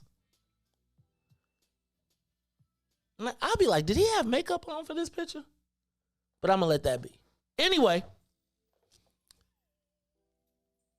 Eric, the 19-year-old, is the lead picture that you see in every story. Every story, the lead picture is Eric Morgan, who is apparently not the one who they shot, who did the shooting. He was actually the driver. Amante Morgan, the 21-year-old, the one that if you're looking is on your left with the lion tattoo on his neck, is the shooter. Now, I would tell you that if I were to look at the first shooter, or if I was to look at Eric Morgan, the one with the dreadlocks who we assume is black, who is leading all of the news stories, I would assume with the locks that he's black. Light-skinned black, but black nonetheless. When you see Amante, who is the one on your left, on your right, he clearly looks like Toledo. Adam Toledo, like he looked like 2-1 Homes. He looked like if you walking through Little Velita, he getting ready to step to you. What you doing over here, Mayete? And so now I'm confused. I gotta tell y'all I'm confused. There was a third person in the car, a woman who they did not apprehend on site, but then they arrested, and she has been released with no charges. Now, all of this has been caught on body camera. But my question is, who are they? Are they black? Are they white? Who are they? And then my question becomes, does race make a difference? So the dispatcher said, black male, we got to get that audio from the dispatch. See if you can find the audio, because they have the dispatcher talking about it, and they called them black males. But I guess I'm just confused. And I want to know, does race matter in this? And are they trying to spin this to black? Now, some of you all are saying they're mixed race, mixed biracial, etc. I don't know, do the tattoos mean anything? When I see somebody with a tarantula on their neck, I got questions. I ain't gonna lie, right? Because we know what a tarantula does, right? And then when I see somebody with the tattoo around their neck, plus the blood under the eyes, I'm not judging anybody, but it does make me ask questions. So my question is, does and will race play a role in this scenario? Reese, open up them phone lines. Give us a call, 872-259-7474. 872-259-7474. Will race and did race play a role in how we view this? Because what I'm seeing now is a lot of black folks saying, put the pictures up, put the pictures up, put the pictures up. And I noticed that even when they put the pictures up just to ensure that there's no confusion, right? They lead with the dreadlock guy, even though he ain't the one who did the shooting. So I gotta ask y'all, tell me what's going on. What is happening here? And what don't I understand? Because I gotta tell you, I'm confused. And I do think that race makes a difference in how this is played out, because I think that there's oftentimes when it's black folks doing it, there's a way different perception as to the way it matters, right? You think about Adam Toledo compared to how they treated Laquan McDonald. Laquan McDonald was a criminal. We seen little, what was his little maniac killer? Whole different perception. And I gotta ask you all, how much does race play into this? And will any of these images make a difference? Are they black? Are they Latino? I'm just telling you. The Amante, I gotta ask y'all though, names like Amante Morgan and Eric Morgan, what happened here? Who are they? What do we know about them? Have we gotten anything? And the reason I ask all these questions is because, you know, usually when they got suspects, the pictures be everywhere. When they black, they got super nice mug shots. They don't look, maybe that was before they propped them up, because, you know, Reese, they beat them down. That was a pre-picture. They was like, take this picture first. But I gotta ask you, you looking at the pictures, Reese? Black or white? What are they? What's going on here? I think Eric is Hispanic, and I think the one with the dreads, he look like he like black and Hispanic. You could tell he a little bit darker. You know what I'm saying, like his brown. But for sure, I'm with you, man. If I look at Eric look like he about to go shoot the club up. You know, right? Eric look like, you see Eric and you know, Eric about that life. And I feel like little brother. Cause I feel like I saw somebody had a picture of a still picture of them in the car. Did you find that audio? See if you got the audio from the police stop. You got it? Yeah, 6 minutes long though. Turn it up. Let's play it. Let's hear what they said. Let's listen to this whole thing. If we decide we want to cut it off, keep my mic up in case we want to talk over it. We're gonna play the that looked like, if you got one of them tattoos, you ain't go to the store. You was on a weight bench with somebody holding you down with a needle tatting. That's the hood tattoo. Hey y'all, we're gonna play the audio because I'm just confused now. That they say on the tape they kept saying black male, black male, black male.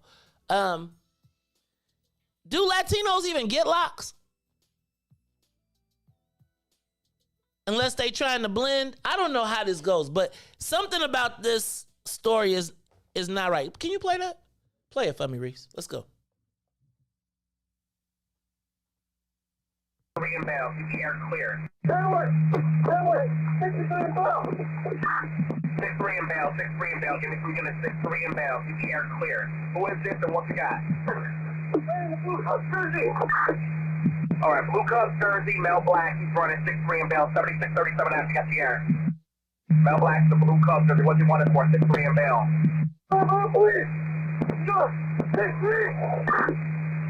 Mel Black, Blue, what you got?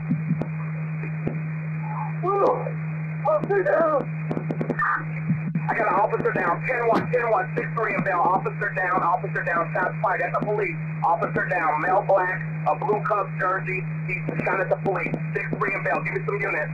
7-1-3. Stay off my air, everybody stay off the air, I got an officer down, 6-3 inbound, start rolling. I got an officer down, 6-3 in Bell. Officer down, 6-3 in Bell. Give me 2 units. I want a perimeter set up at the location looking for a male black with a blue cuff shirt. A blue cuff shirt with a male black. Perimeter set up 2 blocks north. Okay, I got a all black. Give me 2 ambulances needed. 2 officers down. 7637 Adam. 10-4, we got him coming. 6-1 boy. Get those officers right there. 6-3 in Bell. I want a perimeter set up 3 blocks north, south, east, west of that location. I got a male black in a blue shirt. Male black in a blue shirt, Cubs jersey. Officers down. Paramedics is over there. We got paramedics coming. 2 ambulances. 10-4, we got them coming, baby. We got them coming. Stay off the air. I want people looking, guys. Last scene, southbound for the location. Got a male black in a blue jersey. 61, you're on the scene. I want a helicopter. 6329 Bell. 10-4. 10-4, we got TH1. We rolling, guys. I think I'm gonna hit the one.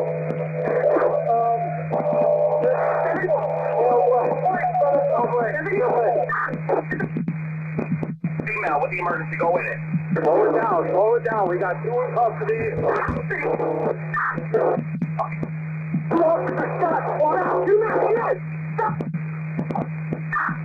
Stop the car, guys. Stop the car.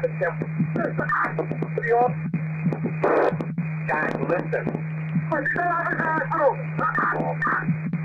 Got 2 officers down. We need a perimeter, guys. 6-3. We got 2 in custody right now. 2 in custody. I need a perimeter, guys. Start a route to the hospital. Give me TH1. Here's the we need action to our top. We take what I'm doing. 10-4, we're going to UFC Hospital. Set me up the perimeter to UFC Hospital, guys. Give me a route. Going 16, going east from 63rd. Take it all the way east, 1 to 63rd. 10-4, 6-3. We're going to take it eastbound. Are we taking both officers, guys? Get us to 10-1-6-3 in Bell. We're transporting both officers to UFC Hospital. I want all of 63 going eastbound. Stop. All traffic eastbound 63 stops. I got 2 officers down. We're taking to the hospital. Give me a perimeter and stop all of those streets. Who's got a route for me? Talk to me. Good. All the way to 63 and West End. All the way down to 63 and Dandy. Everything needs to be blocked on both sides. Get us to the 10-1. I need a route set up. Eastbound 63. Take it down to Western. All traffic eastbound 63 to Western. We're taking it to UFC for the 10-1 officer shot. What is going to Holy Cross? We have an officer in our car. We're going to UFC with him. We're going down 63rd to state to 5555 over. Listen to me, officer. Officer's going to Holy Cross. That's down a trauma center. We got to get him to a trauma center, guys. Take him to UFC there, a trauma center. Go to UFC. Don't go to Holy Cross. Down a trauma center. Take them both to UFC for now. UFC. Approaching 63 Halstead. Approaching 6-3 in Halstead now. 6-3 in Halstead. All units 6-3, Damon and Western Block. We're going to UFC. Officer. Okay, we got you guys. Just call out the location of where you're at. UFC is notified. 731, what's the conditions of? Stand by. 731, what's the conditions? That's your partner, P.O. Rap. He's with us. P.O. Rap. What's the condition of the officer in your vehicle? He's talking right now, squad. Okay, 10-4. Whoever has my other officer, what's the condition, guys? 736, she's not responsive. She's unconscious. Looking from the base. I'm heading right now. You cold. North on 67 Halstead. About 60 steps down to east. Alright, 10-4. We got him going, guys. First squad, not my first. Okay, listen to me. Take that damn vest off right now and start compression. Start breathing. Whatever we gotta do, start it now. While you're driving, the officer in the back with her, take the vest off and start compression now. You got the air. 736, compression started almost 15 minutes ago. Okay, excellent. Keep it rolling, baby. Keep it rolling. We got it coming. They know you're coming in. And units that are at UFC Hospital, have those doors open for me. Have them open, guys. Have them ready. Go ahead, boy. We got the male officer here. They got him in the CR right now. Side door to the emergency room is open. Bring him through the emergency room side. Right, bring him through the emergency room side, guys. Guys, male officers wanted to, bring them to the emergency room. Break right after and the other female officer, please get her in there, guys. Make it quick. Be safe getting there, but make it quick. R3, repeat that last transition. Shot in the head between the eyes. Both officers are responsive in the hospital. Good seat. CT clear. Offenders? Yeah, 2 in custody. These are only guys that were shooting guys in custody. 6-foot boy, 6'3", 28. I put the other one in custody. The son being guarded by my partner, so we can get the EC over here to recover. Are these both the guys who shot? Are these both our offenders? The fourth bud. This is the Maze Jackson Show. We'll be back after these messages. The Maze Jackson Show will be back after this break. WIFTBPM. Shop at Black-owned and operated Solo Beauty, where you are appreciated and respected. Located at 8158 South Cottage Grove, Solo Beauty can supply all of your black hair care needs. Solo Beauty is open from 11 a.m. to 8 p.m., Tuesday through Saturday. Introducing your trusted source for high-quality black emojis, better known as Blackmoji. We believe black is beautiful, and that beauty should be reflected in the digital market. Now there is an app that does just that, starting with Black Greek letter organizations. Blackmoji D9 offers more than an emoji app. It is a cultural experience of black excellence. Download the app in the Apple or Google Play Store to access a specially curated catalog of emojis representing the Divine Nine. Use the emojis to celebrate Black Greek events, acknowledge current events, support social causes, and learn about esteemed Black Greek members who blaze the trail of Black history. A portion of every subscription goes toward a scholarship fund specifically for members of Black Greek letter organizations to help keep the legacy alive. Download the Blackmoji app today. Oh, baby. I mean, I know that you're here with me and everything, but since you just left a few hours ago, I've just been going crazy. And I done come to realize one thing.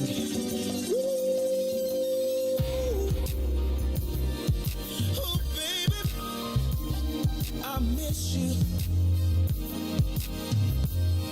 Yeah. Oh, baby, oh, darling. Whoa, whoa, whoa, whoa.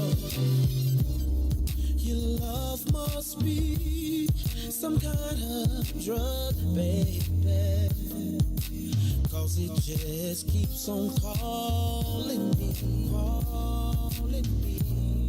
and I just need a hit of your love.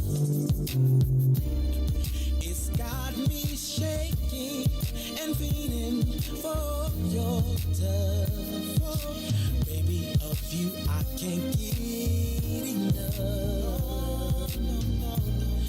It feels like I done OD'd on you, babe.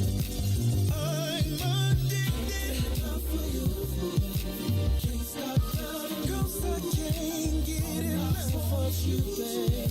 'Cause I'm so addicted to you. This must be love. 'Cause I can't get enough of your love. I'm so addicted. Can't stop. I need you right now, baby. I'm so addicted to you. You're always on my mind, my mind, my mind, every day.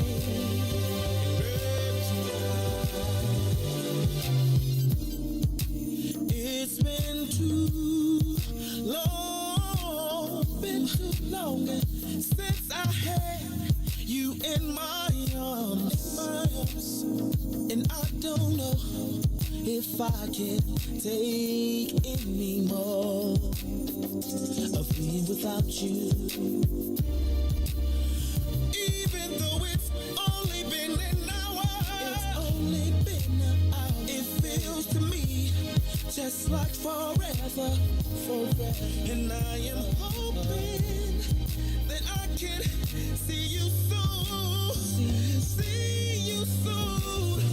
I'm so addicted. Lord have mercy. I can't be without you, baby. Oh no, not for a minute, not for an hour. I can't get enough.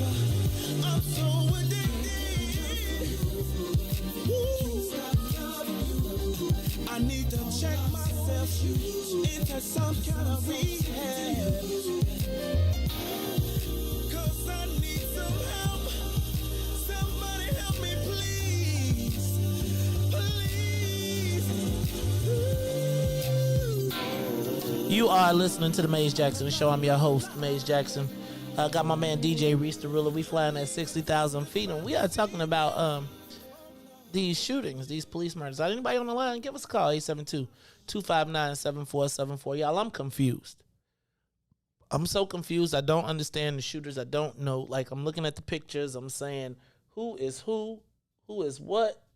Like, who's on the team? Who's not? Because realistically, man, and I think that I think the Inglewood and the whole fact that they keep leading with the kid with the dreadlocks drops this in our lap. Let me go to the live lines. Anthony, you're on the Maze Jackson Show. Talk to me, man. I'm so confused. Good morning, Maze. What's up, Anthony? How you feeling, man? You taking care of your health, brother? I'm trying to, man. I've been up in the house, the AC running for 2-3 days because it's getting ready to be too hot for my compromised self. But anyway. So we got to get the plant-based African over there to you, man, so you can get your diet right. I've been working on my diet. Believe it or not, I was fed meat alone for the most part. But anyway. Okay. To what we're trying to, let me point some things out to you. First of all, Shorty there, right? The one with the tattoo. Well, two of them got tattoos. One just got a big one with a line across. The spider and all that stuff. Uh-huh. Notice he's tattoo over his right eye, right? Uh-huh. And then he's got the dots going along that. That indicates that's gang activity. Wait, you talking about the one without the locks?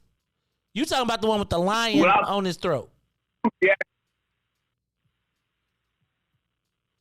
No, I agree that it indicates some gang activity. All right. Talk to me. I'm sorry. All those dots are indicators. Those are people that he done shot. So I've heard something to that effect in my life. I can't verify it, but I do think, like, when I look at him, I'm gonna say 2-1 Holmes. Anyway, you say they were from Chicago line, right? Right.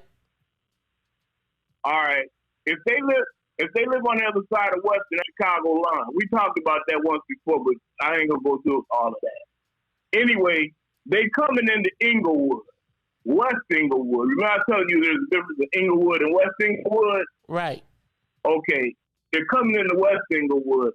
Had they not been stopped, they would have been on some skullduggery type stuff in West Inglewood. Coming across Western, going into the hood, looking for certain people. All right. Now, when the police approached them, with them not having the melanin and being followed across Western, where you going? Was probably what they were thinking. And they gave them the benefit of the doubt because of the lack of melanin. So they relaxed. All right, well, at least they ain't looking like Maze and Anthony, so we can trust them. And that's where they made their mistake. They got the doubt, and that's what it cost. Ooh. Now, I hate to see police get shot. I hate to see anybody get shot. But that's what happened, man. Now, had it been you and I, we wouldn't have got the dogs. They've been talking about, they made a move and we unloaded them. Hey, bro. Man, that's pretty deep. You saying that the only reason they even got the drop on the cops was because of their lack of melanin. And man, Anthony, that's a really good theory of them coming across Western, what they was on, and they was riding dirty. And you know, usually you put a chick in the car so that you put the chick in the car so that the police don't think you on some skullduggery. Anthony, you there? Yeah, I'm still here. Hey man, you see you gonna get David Brown to curse us out because he gonna be snapping on us for making theories. You know he don't like that. Well, David Brown need to go back to Houston. He wasn't from Houston. Wait. Don't send him to Houston because that's where I'm trying to retire. Send him to Texas. Send him back to Dallas. You from Texas, man. He's a good old country boy, but he up in the big city now. Yeah, he is way in over his head, and I'm about tired of them. They call him the It's crazy, man. Anthony, thank you for calling, man. You make sure we gotta get you. Right. I appreciate you, brother. This is the Maze Jackson Show. Man, keep up the good work. Thank you, brother. Thank you, and I appreciate that theory. That's a damn good theory. We gonna all play like we all detectives. Like this is CSI. Right. This is the Maze Jackson Show. We got any other calls? Any other callers on it? Let's talk to them. All right, let me talk to caller. You're on the Maze Jackson Show. Go ahead. Good morning, Maze. Good morning. Who this? Good morning, Maze. Sister Zakia in the house. Hey, Sister Zakia, how you doing? Listen, it's a dead cat on the line somewhere with this case. I'm just telling you, it's a lot of stuff going down that they ain't telling us. You think you're confused. I'm confused because Martin videoed it on the scene. So I don't know if it was the dispatcher or some other police, but why was the order being sent out over the scanner for the police to disengage their camcorders? Was this the brother that they're praising for handling it so well, or was there some other police coming in saying, disengage your camcorder, disengage your camcorder? And why were they looking for a black woman in a black hoodie when it was clear that this young woman was a Latino? I seen the pictures. It was clear she was Latino. Now, here's the other thing that I'm confused about, and I'm glad it's still under investigation. It'll come out now. That female policeman that unfortunately got shot and killed on the scene, this was the policewoman, and they showed it on the news. It was 982. This was the policewoman that saw the group of policemen about to go in and raid unlawfully Anjanette's home. She stopped and asked them did they need some backup. And when the news showed her again, she was inside Anjanette's house, offering to give Anjanette, should we give her a shirt or some pants or something to put on? Now, she wasn't assigned to that case. Why was she up in Anjanette's house? So I'm confused about a lot of stuff here. You know what I'm saying? I do. I'm confused. I'm so confused on this whole thing. Now, I would tell you, remember, they were assigned to the citywide community safety team, right? So that new thing that David Brown came up with. So I wouldn't be surprised where she's at and where we gonna find her at. But I do have questions about this group. Like, I don't know, are these people, like Sister Zakia, they look Latina or Latino to me, but I feel like Eric and Amante Morgan, like and he got locks. So I feel like well, yeah. Talk to me. Yeah, one looks more like a Latino than the other one. The other one looked mixed, like the mother might have, his father might be black. Okay, and you know how that goes. You know how that goes. But they always gonna spin things to look like the black people are the monsters. They're gonna always spin it like that. It is always about race. I don't care what nobody tries to say and how proper they sound when they say it's not about race. They are a damn lie. It's always about race. Ooh, thank you. And that's what they were trying to make it look like. And that's why they couldn't find this black woman in a black hoodie that night, because I was praying for her, because I knew they were going to kill her. They couldn't find her because she wasn't a black woman. Let me tell you something. No, it's crazy. It's crazy. I think it is too. And I just need you can cut Sister Zakia. Thank you, Sister Zakia, for calling. I think it's pretty. I really feel like the way that they keep pushing these stories out, though, like they lead with the person who didn't do the shooting, right? And so let's just say they are brothers, right? Same mother, different fathers, or same father or whatever, but one clearly has, I'm going to tell you like this, he ain't folks or a vice lord. He might be a SD, but he ain't Mr. Tattoo lying on his throat. That ain't no black dude like that. And if he is, he's confused about who he is because of where he lives, right? Because he had to pick a life to where. But I don't know, man. Y'all see the new? And I feel like we got to put these pictures in order, right? Because right now the way you look at them, and I'm gonna show you two sets of pictures. Everything that they lead on the news is the black kid or the kid with the locks. So you automatically say black, and you think that he's the shooter. He's not the shooter. The shooter is picture 2, where you see the guy with the lion on his neck and the lines, the blood, and the tattoos under his eye. Now, I'm going to say, you ain't rocking tears under your eyes just for the heck of it. Right? And I think that everybody, because in some kind of way, that's a pretty bold sign. Uh-oh. I'm going to have to call my... Okay, Tyrone, call in and explain this to us. Help us understand what we got. Help us understand. Like, and if we got any street experts that can help me understand what's going on, call us. Help us understand what's going on. Because I don't understand who did what in this case. And I feel like with the West Inglewood and that connotation, but the best sense that made sense to me was Anthony. When he said people came over the line. Let's talk to Brother Frank. Brother Frank, you're on the Maze Jackson Show. Brother Frank? Hey, good morning, Brother Maze. Good morning. Can you hear me? We hear you, Brother Frank. Can you hear me? Yes.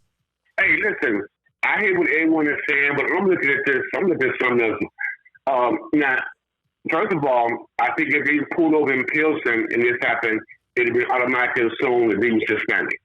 Which leads me to ask a question. Why were these Hispanics pulled over in Inglewood in that neighborhood with a firearm? What were they there for? And also leads me to say, did the police actually break up with a lot of us were suspecting that people outside our community was coming over, shoot us up, and then getting away, leaving us thinking there was one of us shooting up, our own people, We might have got a blessing here. And lastly, let me say, this was like we were saying yesterday, these Hispanics knew they had a firearm on them. They remember Adam Toledo. They remember your Hispanic Alvarez. You black or you brown, whether you got legal right to have a firearm or not, when the police check them with guns, you end up dead. So they got drawn down on. But I wonder, why would they pull up in our neighborhood? You know what I'm saying? What were they about to do, Brother Mays? That one look at him. They both look Hispanic to me. In a chase, it's easy to assume. But like I said, if it was in Pilsen, they probably been saying 2 million Hispanic. But it was in Inglewood. It was assumed they was black. That's why I see it. But why were they there? I think, Brother Anthony, I think we have a legitimate point here. What are they doing? And I still got to go back to my whole premise of whenever you was riding dirty, you put a girl in the car so that the police, it diffuses it, right? If it's 3 dudes riding in the car, you know you getting pulled over, right? 3 dudes rolling over. Right. But if you got a girl in the car and the person in the back is on the business, right? They just let the window down because both of those 2 in the front, the shooting happened by the people in the back. And then I'm gonna tell you, Brother Anthony was right, because if they didn't look Latino, they wouldn't have got the drop on them. The police would have had the guns drawn, and they would have had the third cop would have had the pistol on anybody before they move.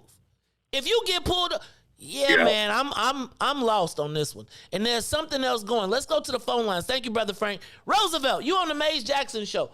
Help me understand I'm confused on this murder. Talk to me. What's going on?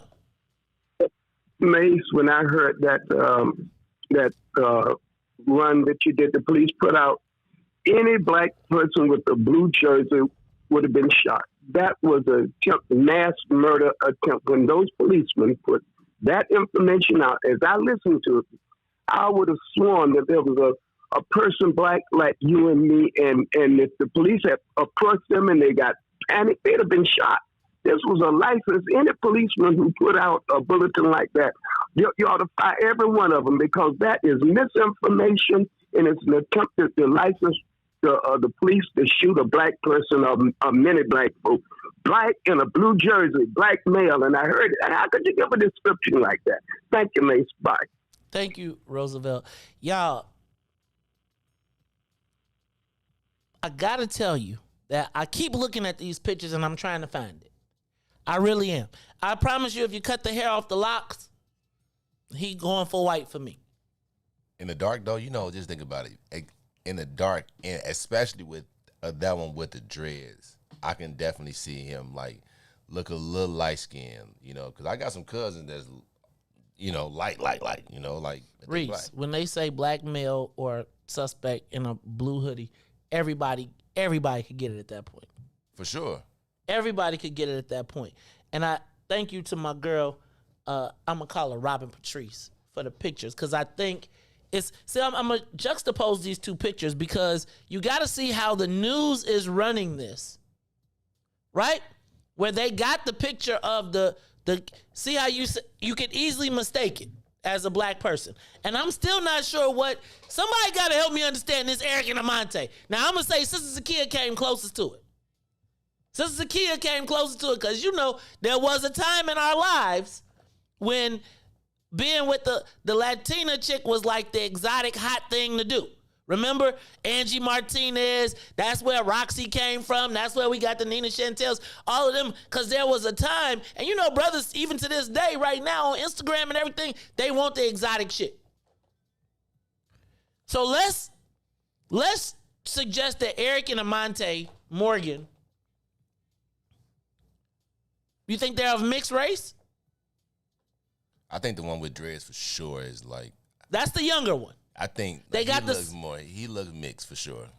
So light-skinned dude, the pretty boys, right? Light-skinned black dude, a Latina sister, Latina chick, bang. They both got the same last name. But if you live in the hood, then you probably got, dad might swing by, but if you live in the hood, mom living that life, the kids in that life, you know what it makes me think of? I talk about black dudes that was rude boys, but have you ever met a black dude in a Spanish gang? Only one. I have though. I've met a lot of black dudes that say you live up in a north side mixed up neighborhood. So they wind up being something they don't be a GD, they be like a SD or a Simon City Royal or something along those lines, where they get mixed up into that whole piece and living the life. But I'm just going to tell you, left unchecked, left undiscussed, unquestioned, we in trouble, because everybody assumes it was some black folks that did this. Now, I'm going to tell you that they're going to downplay it, because you know who the number one victims are, right? Man, there you go. There you go, Brandon. Black Latin Kings, all the time. Seen them all the time. And they straight up was. But I think you got to look at these pictures, because I think it's important that we understand where we fit in this dynamic. Because if you don't think, yesterday I was just thinking about police riding through the neighborhoods now, and now they own one. Right? You get pulled over, it ain't no one, they ain't even taking no chances. And my thing is, that really is going to play out in our neighborhoods. Because right now, the most important group in the city of Chicago to every other group, which is why they said Inglewood and not West Lawn, is the Latinos. See, because you can't afford to have this be questioned. They got a Latino, like Lil Murder. What was his name? Lil Homicide. They got pictures of him talking about, I'm Lil Homicide, I'm a kill, murder, death, kill, and we celebrate him like a hero. Like a victim. And okay, this is what we got to do. I want everybody to pay attention in the news. Every time we see the pictures and they lead with the kid with the dreads, right? Further burning it down into your head. Pay attention to every news story. Go to Google right now, because I literally was going to Google trying to find the pictures, and every picture that I looked for had a Latino, had the locks dude on top of the guy who actually did the murder. And they show them both together, even though they're clearly saying that the guy in the back did the shooting. Right? The girl didn't even get charged for lack of evidence, and they had body cameras? Let's go to the phone line.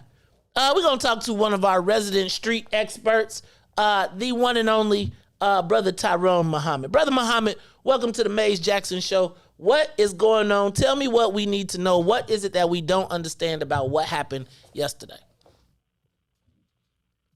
Well, hey, man, you're giving me too much praise. I'm an expert, but I'll take it for now. Listen, bro, this thing is huge and bigger than we really understand, and we don't even have enough time or even on this conversation to even tap into what's really going on out here. See, one thing for sure, when I was incarcerated, I used to always tell my Latino brothers that stop taking on the negative stereotypes and culture of black people. I say, y'all like to call yourself niggas and emulate the negative traits and behavior of black people. Pause, Tyrone. Pause real quick. Hey, y'all, this is the Maze Jackson Show. We want to thank everybody on WBGX 1570 AM for tuning in with us. Y'all can catch us every day, 6:30 to 8 o'clock. And if you want to go, we're always 6 a.m. to 9 a.m. You can get us on the Maze Jackson page on Facebook, on the Maze Jackson channel on YouTube, as well as Twitter and Twitch and Periscope. So thank you all. Please continue to join the conversation. Give us a call, 872-259-7474. Tyrone, continue. I tell my brothers, my Latino brothers, who I did time with or was serving time with, and I watched them emulate the negative behaviors of black men, even to the point of wearing dreadlocks. I said, listen, y'all doing this now. Y'all the fastest growing population. Y'all the fastest growing population being incarcerated because they done locked us up so damn much. We don't have no more lockup in us. Now, y'all are the new niggas. I'm going to say it again. I say, you doing that, you are the new niggas. Now, let's just fast forward. Here we are in a situation where we're looking at that case, and they got us focusing on this issue. Man, violence is as old, is as American as apple pie, bro. This is nothing new. It's like you talking about the images. They're pumping this out. They're pumping these images out. But the real question is, when I listen to that tape, and I'm out here with women getting shot, kids getting shot, the dispatchers, the police don't respond the same when the citizen is getting shot. It's not enough in the love that I have to get out here and make sure our women are not being terrorized and victimized in these streets, carjackings, and we're dealing with the little Marquis, the little sister that got killed, shot with the accidental shooting of the little 4-year-old who we trying to raise money for to bury them right now in Burr Oaks. We need to keep the family need assistance in that. I'm working on that right now. And what I'm saying is, man, the police, in the way that they deal with citizens and civilians, is the thing that needs to be questioned. What is the police job? It's the number one thing I think you should talk about. Because if it's driving, if the rules are you can pull me over anytime you want and I'm saying I'm free, even if I had an expired tag, I think that's really no more than a citation at the most. When you have cops jumping out of the communities, mostly a lot of Latino cops is riding our communities now. That's not from our communities. And they operate in a Gestapo type way in which they deal on the ethical guidelines and standards and the boundaries that they're pushing on these young brothers and these sisters, because what they're doing is, while white men are being made legal dope dealers in this city, this state, with the help of so-called black elected officials, they pulling our sons over for smoking joints. This is justification now to pull them over because I see them smoking while high. I see them driving while smoking. I smell weed coming out the car. Then this justifies them pulling up on them, searching for guns, because the pressure on the police is to get the guns off the street. First of all, no Smith & Wesson, no extended clips, no 100-round drum, no bullets, no drugs, weed, no heroin, no cocaine is grown in Inglewood. And the fact that you deal with the low-hanging fruit, which is black men and boys and girls now, and Latino boys, girls, and men, you never go at the root of the tree, shows me that they have given up on society and the community, that they're not even interested in dealing with the root. The whole idea is now that we have legalized weed.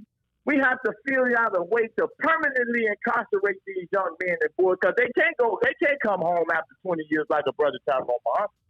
You ain't gonna give them opportunity for reformation, reform. We're gonna annihilate and really get rid of them now. Because, man, listen, man, I'm gonna tell you, that's why I say it ain't even enough time in the conversation to delve into all the points and issues that's dealing with our community to disinvestment. Bro, so we have too much sleep, too many sleep, black men and black elected officials. We have too many. We don't deal with the policing in the proper way, and we're never at the table in the way that they even police our community. You have to deal with the ethical guidelines and standards. That's why every time I see an officer pull people over, I sit back as a servant of my community and I watch them. And I watch how they interact with the people that they pull over in our community. And then when I watch them pull over white men and women in downtown Chicago, or with Mecca, with Greenco, Highland Park, it's a whole different effect and approach when white men are the number one killers in the world. So I'm only saying, bro, looking at that is merely made. It's just a way of continue to pump endangered men, rebels, and it creates a us against them approach when the media keep putting these images in the media, and we then feed off of that, and it makes us, even as our own community persons and members, fear our own children, fear people with dreadlocks. Fear people, it's like a scare tactic to me. And the media play along with it and everybody else. I'm going to hold on in case you have a question. Nope. I'm going to tell you got to give me a close. Give me a close. You say give you a close? Yeah, you got to give me a wrap because I'm about to go to break. It's going to take us a save, bro. Ain't no more sitting on the sideline. That means we have to be active in the way that we deal with the law enforcement. We have to be active in the way that we call these corporations, specifically these so-called new cartel weed dope dealers, that's illegal dope dealers. We got to deal with them as it relates to corporate responsibility in terms of violence prevention, reentry, prison reform, and social justice, that they pass license and they take taxes. The tax dollars are supposed to go towards correcting and fixing the ills caused by the war on drugs. And we have to, as black men, be forefront and foremost and vigilant as it relates to our sons, our nephews, our cousins, and our young ladies out here, bro. We have to turn it up. Hey, yo. That is Brother Tyrone Muhammad. On that note, I'm going to take a quick break. Reese, we're going to come back. You're going to give him some news, traffic, weather. We're going to come back, and we're going to talk about who really cares what the police think. We saw that they turned their back on the mayor when she showed up at City Hall. I want to talk about who really cares about what the police think. It's the Maze Jackson Show. We'll be back.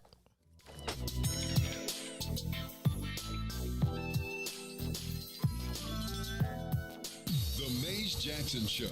We'll be back after this break. WIIFTBPM. Introducing your trusted source for high-quality black emojis, better known as Blackmoji. We believe black is beautiful, and that beauty should be reflected in the digital market. Now there is an app that does just that, starting with Black Greek letter organizations. Blackmoji D9 offers more than an emoji app. It is a cultural experience of black excellence. Download the app in the Apple or Google Play Store to access a specially curated catalog of emojis representing the Divine Nine. Use the emojis to celebrate Black Greek events, acknowledge current events, support social causes, and learn about esteemed Black Greek members who blaze the trail of Black history. A portion of every subscription goes toward a scholarship fund specifically for members of Black Greek letter organizations to help keep the legacy alive. Download the Blackmoji app today.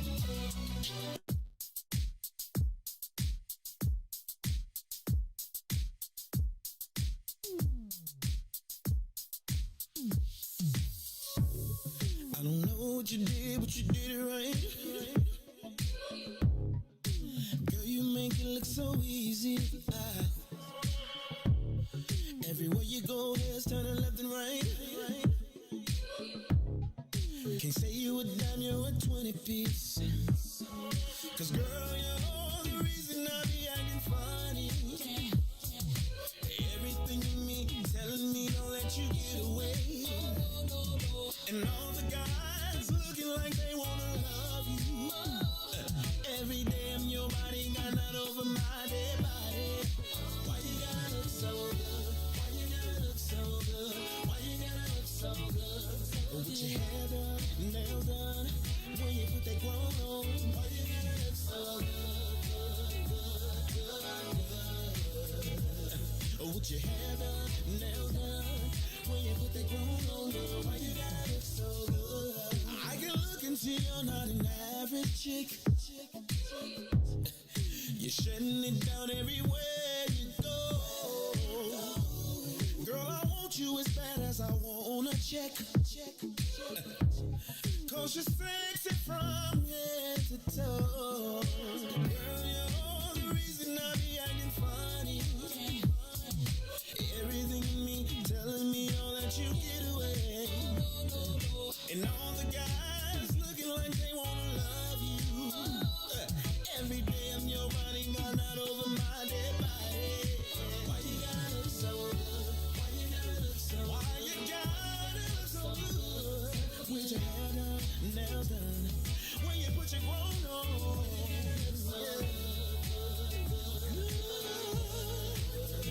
It's something about you when you put your grown on.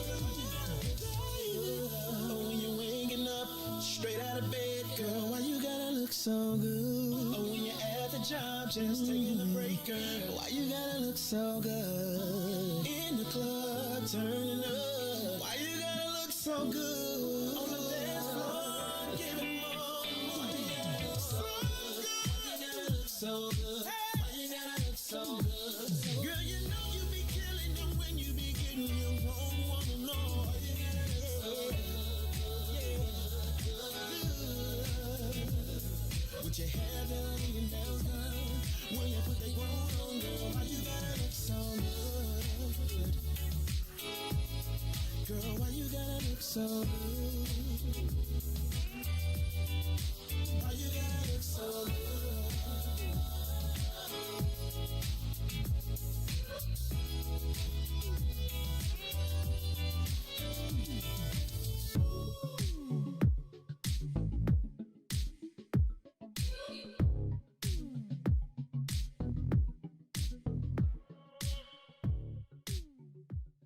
And now, traffic and weather. Good morning. What's in it for the Black People Media family? The time is now 8:12 a.m. and I'm Reese the Ruler with your Chicagoland area sports traffic and weather report. In sports, the Chicago White Sox was back in action as they headed up to Minnesota to take on the Twins. Eloy Jimenez homers twice in back-to-back nights and also drives in 5 runs as the Sox will win 11-1.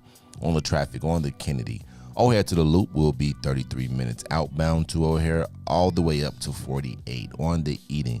Inbound from Deerfield to the Exchange will be 37. Exchange to Deerfield will be 32. On the Eisenhower, Thorndale to the Loop is 44 minutes. Back out to Thorndale is 38. Stevenson from I-355 to the Dan Ryan will be 34 minutes. 29 minutes back out to I-55. The Dan Ryan is 21 minutes to the Loop and 16 minutes to 95th. If you're out there on DuSable Lakeshore Drive on the south end, it's 55th to Jackson is 12, and Jackson to 55th is 7. On the north side of things, Randolph to Bryn Mawr and Bryn Mawr to Randolph are both 8 minutes solid. Today's weather, it is currently 80 degrees and mostly cloudy. Expect a high of 91 and a low of 73. I'm Reese the Ruler. Now back to Maze Jackson on the Maze Jackson Show.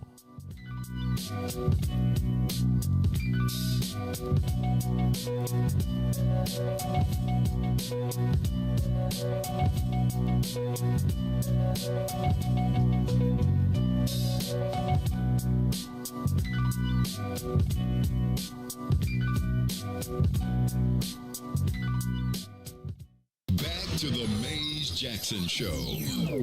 You are listening to the most dangerous show in the morning. This is What's in it for the Black People Radio. Maze Jackson. Maze Jackson, the most vociferous advocate for black people in the world.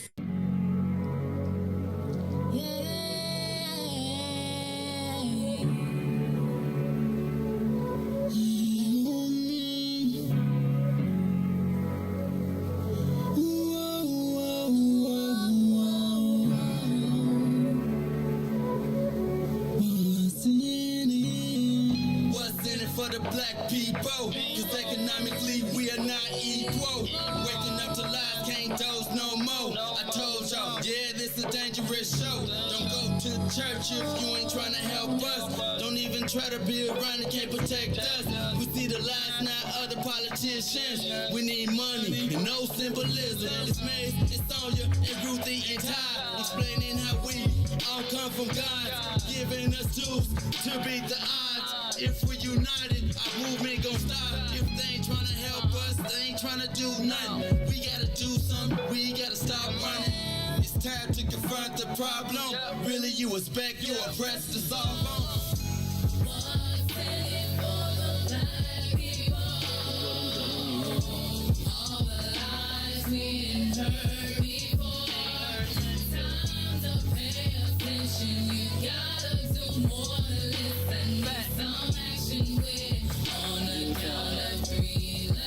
Wake up, Chicago! Wake up, world. This is the Maze Jackson Show. I'm your host, Maze Jackson. Got my man DJ Reese the Ruler in the building with me. Reese, what's up, man? We here. You good? Man. Yeah. Oh man, that was a good topic. Like I said, it was just a small world. I told you, just to actually know the dispatcher is kind of crazy. Small world. He famous now. Oh yeah. Dispatcher is famous. But I think one of the things that. So let me just say this. If you are a police officer, that dispatcher was an MVP. Like, shout out to the dispatcher. First of all, if your life is in trouble, you want to find a dispatcher that can get on top of that. Now, the question becomes, would that same level of concern been for anybody else's life? Remember when I asked you yesterday, are police lives more valuable than the lives of regular constituents? And I think in their mind, yes. Right? I think in the minds of police officers, they are at a higher standard than the average citizen. I can agree with that, right? Here's only why I'm going to say, though. But you know the statement, for much is given, much is required. So that's why you don't just get to shoot people accidentally as a police officer, because we're supposed to hold you and we're supposed to, like, the fact of the matter is, the reason that most police have the authority is because we all do in some way, shape, not all, most of us hold them in some level of higher authority, recognizing that their lives are perceived to be more valuable than ours, which is why we often, the average person complies, because they know that police versus regular person gets shot, person loses. Police goes home safely, home to his family, we're easily justified. So it comes to reason that because we give you a level of respect, you have to honor that level of respect. And when you don't, it creates moments like this. Now, I still feel like them weren't black people. Or, I don't know if I want to say they weren't black people, but they do not clearly seem to have allegiance to the black community. Like I told you, y'all know it's like it's black people that join white gangs and Latino gangs and organizations, etc. And I'm gonna tell you, oftentimes the guy that joins the opposing organization has a lot to prove to himself and then to them. So a lot of times they're extra. So like if you the mixed dude in the Latino gang and they start questioning you, you become a little crazy, right? You be like, oh, little Bobby. You be like, hey man, your name ain't Gonzalez. Your last name is Martin. What you doing around here, Holmes? So you got to fight. You got to prove who you are. You got to whoop some tail. And then a lot of times in those spaces, that Brandon was telling me he lived next door to a black Latin king. I tell you about the black rude boys. I mean, it's funny. But they always was like the champion of their set.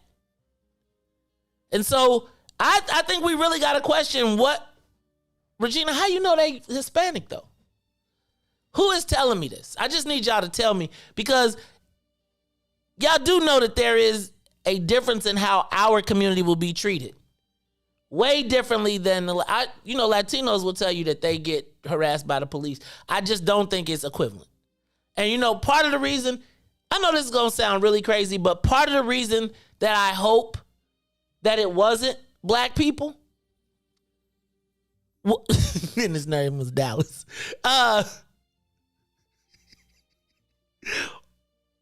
One of the reasons that I truly am concerned about the race of this person is because I feel like it's going to impact our lives.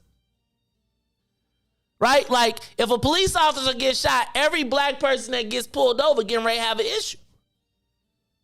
Right? Like, yeah, it's right. So I'm 10-2, but even at 10-2, they don't care. And so I do think it's like, you know how we always be like, who did it? Whew, glad it wasn't a black person. I did that with this, and then when I saw the pictures, I was kind of like, phew. Then their names was Eric and Amante. And I'm just saying, Amante.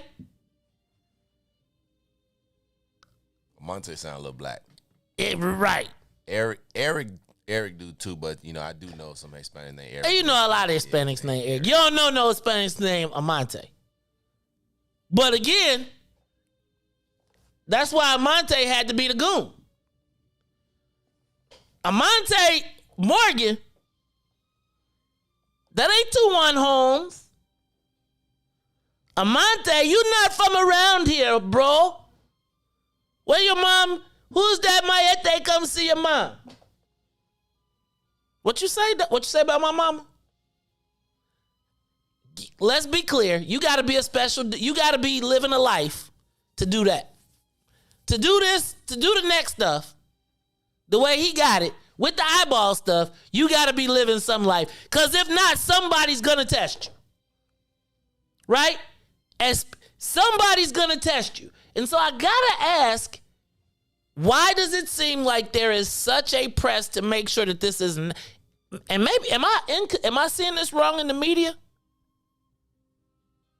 Like, Emonte, look at the brothers and sisters figuring it out. Emonte. Okay. So I gotta ask y'all, do y'all think this is, what are we gonna say here? Will the police crack down if it's Latinos? Will we see any? Because y'all know they going to push on us. They going to blame this on Black Lives Matter. All right, y'all. Maze Jackson Show. I want to continue this conversation. Did you all see the pictures that were circulating everywhere? If you look up in the corner right now, and you can see right up here, I have the picture from the mayor when she went to the hospital to talk to the family after she went to the hospital to talk to the family after they found out about the murder.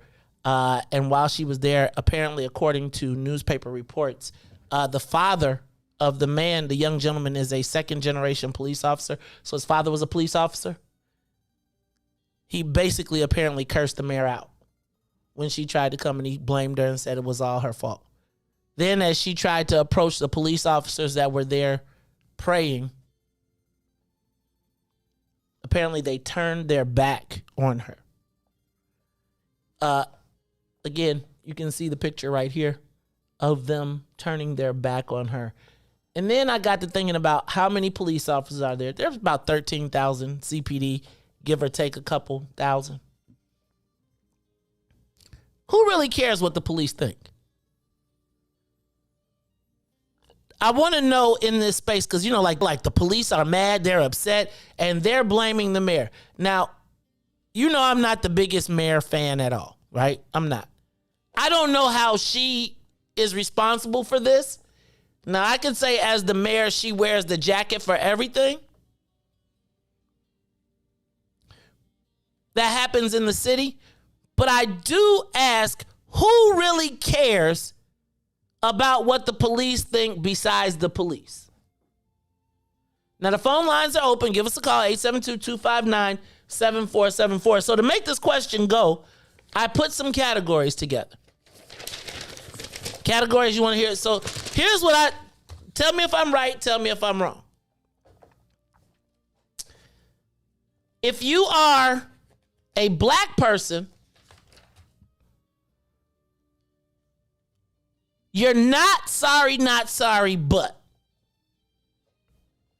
Right? So you can't say sorry, not sorry. So you're not sorry, not sorry, but I got questions. You think that's an effective summarization of where black people are on this thing? I'm not sorry, because that would be callous. But I think we've seen enough black people killed innocently at the hands of police that our hearts are hardened to the whole police murder thing, right? And so every time we see a black person, it's like you can only cry so much. You can only be hurt so much. You can only be shocked so much. So when they do it to a police officer, it's kind of like, damn, that's messed up. But we see that every day in our neighborhood. Is that an effective summation, maybe, of how black folks feel? Like, we think it's terrible. But not sorry, but. Then I would say, how do the white people feel about it? Well, I think all you have to do is go to social media or go to the Fox 32 page, as Tiger Lily just tagged me in, and see what the white people feel. I think I was reading yesterday, Martin said that he was working with somebody, and while they was taking care of somebody, it was like, we need to burn the whole Inglewood down. See, I feel like the white people, especially if those people were black, would be like those animals, and we lost heroes. If you go look at every white politician's page, they are like, we had heroes die in service or blah, blah, blah, blah, blah, blah, blah, blah, blah. And I scrolled all the way back 4 years on most of these timelines. Not one people about Laquan McDonald, Rakia Boyd, or any of that. So I feel like white people are like, we got to get these people in control. They're destroying our city. Latinos, I think Latinos have taken the premise of, if you can't beat them, join them. And when I say beat them, you can't beat the white boys. So join them in beating and villainizing the black people while you join the police force and still protect your neighborhoods and your barrios, your barrios. Did I get that? What y'all think? Give us a call, 872-259-7474. But who really cares what the police think? I think there were 4 aldermen that talked about the police feelings. We know that Alderman Matt O'Shea, for those Beverly Mount Greenwood residents. We know Alderman Nick Spazzato. We know Alderman, I can't think of his name, the other one. Plus, then we got Nick Spazzato. We got, I can't think of his name. What's the white guy up north? So it's a couple of them up north. Nick Spazzato. But the white guys have got to stand by the police. But what is our response? Let's talk about this. I'm gonna go to Katie. Katie on the Maze Jackson show. Who cares what the police think? If you don't live in a police area, who really cares? Can they affect us politically? What can they do? Who cares what they think? What's up, Katie? You on the Maze Jackson show? Hi, I just want to say that I'm glad you put those pictures up. I could send it easily to my brother because he thought with Inglewood, he's from here, but he lives in Nashville. He thought it was all black, so I sent him the picture. It was black, so I said, no, we ain't claiming this. This is Hispanics doing this. So I did a happy dance when I saw who it was. I did a happy dance. Now let me ask you though, Katie. Why did you do a happy dance? Yeah, I got my own reasons, and I'm still not sure because I still feel like they're marketing them as black people. So why did you do that? Because I was happy that it wasn't us. I mean, we always pictured as being the only ones. And with the dispatcher, with him calling black, I don't know who started that, but you know they wanted to crown this dispatcher as king of the dispatchers. I mean, he was supposed to be so great, or she was supposed to be so great. It wasn't all that great if he was saying black, black, black. Who gave him that information? What police officer gave the dispatcher that information? That's what I would like to know. And thank God for you that could put this stuff on here because it's not being put on the news like this. The white media, no. I'm gonna tell you. Can I tell you, Katie? I'm gonna tell y'all. Go Google it. If you Google it, because I was looking for pictures, and straight up, shout out to Janessa. Oh, excuse me. Whatever your name is today. Shout out to her for making sure that I got the pictures. She also sent me a picture of the young 19-year-old one when he was when he ain't got the locks. And he looked like he could have been in B Street. Right? Like, you know that in-between space where you get to play in between either one? This make me think of y'all promo with Toy. But I gotta ask y'all, why are they trying to why is the fact that this is Latino, that it seems to be that these guys were Latino, but it doesn't seem like that's the narrative that's being pushed. I feel like I just read a newspaper article. Thank you, Katie. I appreciate your call. I just read a newspaper article where they said they were stopped in Chicago lawn and then talked about the murder being in Inglewood. They didn't drive away. Why is it? Anyway, it's the Maze Jackson show. What am I missing here? And who cares what the police think? Like, and when I say who cares what the police think, like, is there a political ramification for the police being mad and turning their back on the mayor? Now, and does the police being mad at the mayor, how does that impact us? Right? What does that mean if the police have turned their back on the mayor? Does it mean that they won't respond anymore? It's the Maze Jackson show. We're going to take a quick break and we'll talk about it some more. Hey, I'm going to have this conversation, but I also wanted to think, so I was being a little messy last couple days ago, but I think I came up on something. I've taken a great idea and I've bitten it well. Chicago VERZUZ. If you can make your own list of Chicago VERZUZ, who would be on it? And it don't gotta just be music. It could be chicken. You know what made me think about it? What made me think about it was the Dipset getting mollywopped by the locks. But then what I thought about was, what if Nuisance rapped against Shauna in a versus? Right? So we're going to continue this conversation, but we're also going to talk about Chicago VERZUZ. I got Harold's versus Uncle Remus. Who will win that versus? What about Common versus Kanye in a versus? Southside versus Westside. Yo, look, we're going to talk about it all when we come back. It's the Maze Jackson Show. Reed's like, Westside all day. It's the show.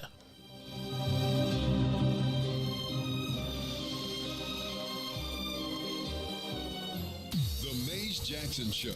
We'll be back after this break. WIIFTBPM. Shop at Black-owned and operated Solo Beauty, where you are appreciated and respected.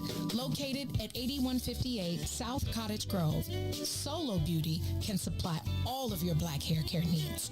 Solo Beauty is open from 11 a.m. to 8 p.m., Tuesday through Saturday.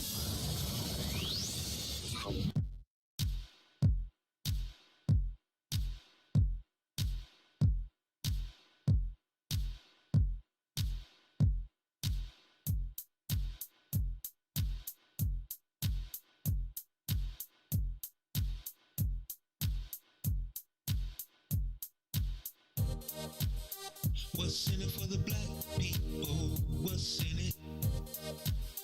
What's in it for the black people? I'm in it. What's in it for the black people? What's in it? What's in it for the black people? I'm in it. For the black people. For the black people. For the black people. For the black people. For the black people. For the black people. For the black people. For the black people. What's in it for the black people? Let's hear it. What's in it for the black people? Don't fear it. What's in it for the black people? Let's hear it.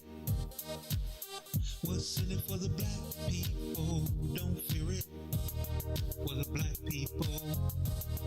For the black people. For the black people. For the black people.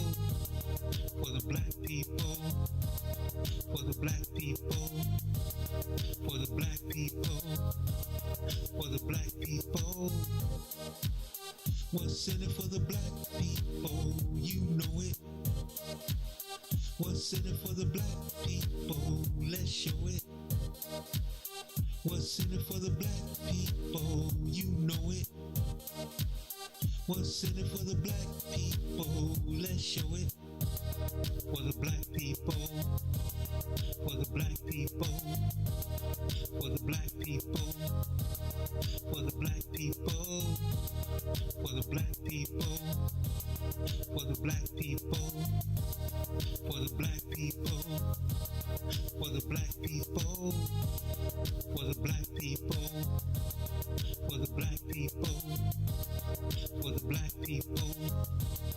For the black people. For the black people. For the black people. For the black people. For the black people. You are listening to the Maze Jackson Show. I'm your host, Maze Jackson. Boy, that was the extended remix on that one. You kept check swinging it. You kept check swinging like, it. Yeah, he didn't go all the way around. He did not go all the way around. So I called it. Hey, y'all, shout out to my man Tyrone Tate with the What's in It for the Black People Steppers version. Hey, y'all check out the What's in It for the Black People playlist. I see Brother Anthony Muhammad sharing it. Y'all know Anthony Muhammad is the president, the president of the unofficial Atlanta chapter, which we plan to open up when we come down there. So we're going to bless Brother.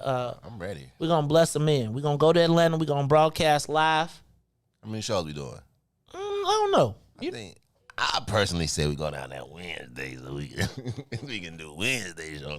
Nah, you want to go Wednesday, kick it off, Thursday, so we can actually do Weeko, then do you know what would be dope is if we took the whole lineup and did the whole lineup from Wednesday on. So bounce out, be there Tuesday, get to the hotel, set it up in the lobby, Open up get a ballroom, get a room, set it up, or get the presidential, right? Get the presidential. Everybody come up. We broadcast. We invite listeners. We do our whole thing. You want us to come to your town? Because we'll broadcast from your town. Boosie, you invite us. We'll come down to East St. to the Boogie. You got to get us a spot. Y'all want us to come to the suburbs? Look, I want to get out the studio anyway. I enjoy broadcasting live. I'd love to come. You know, we had a great time. I'm going to have a better backdrop than like when we did Nidra's. But I'm going to tell you, I love getting out of the studio. Also, I want y'all to drop in on me. I'm going to tell y'all tomorrow, Thursday and Friday, y'all might have to come pick up some of y'all some What's in it for the Black People gear. I'm going to let y'all know about that. Whew. So, y'all, Eric and Amante make me nervous. Amante, yeah, Reese, I'm just telling you. I'm looking at Amante. Them don't look like black tats. Oh, for sure not. Come on. Yeah. Them don't look like tattoos black people get. One of my sources say that the chief of police, or excuse me, Soup said they didn't have an extensive background. And so, in my, I got the backlog. They really don't have no charges in there. So it must be all juvenile. One is 19, so he just crossed the line. 21, you could, but first of all, here's the thing. You could probably you could be a mass murderer in Chicago with a 2% clearance rate.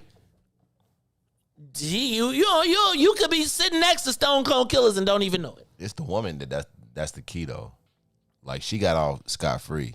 So it's mine. So what? That's why so she had to say something. She did say something, but is she gonna stay in the hood? She gotta go. Yeah, I'm looking at these guys right here.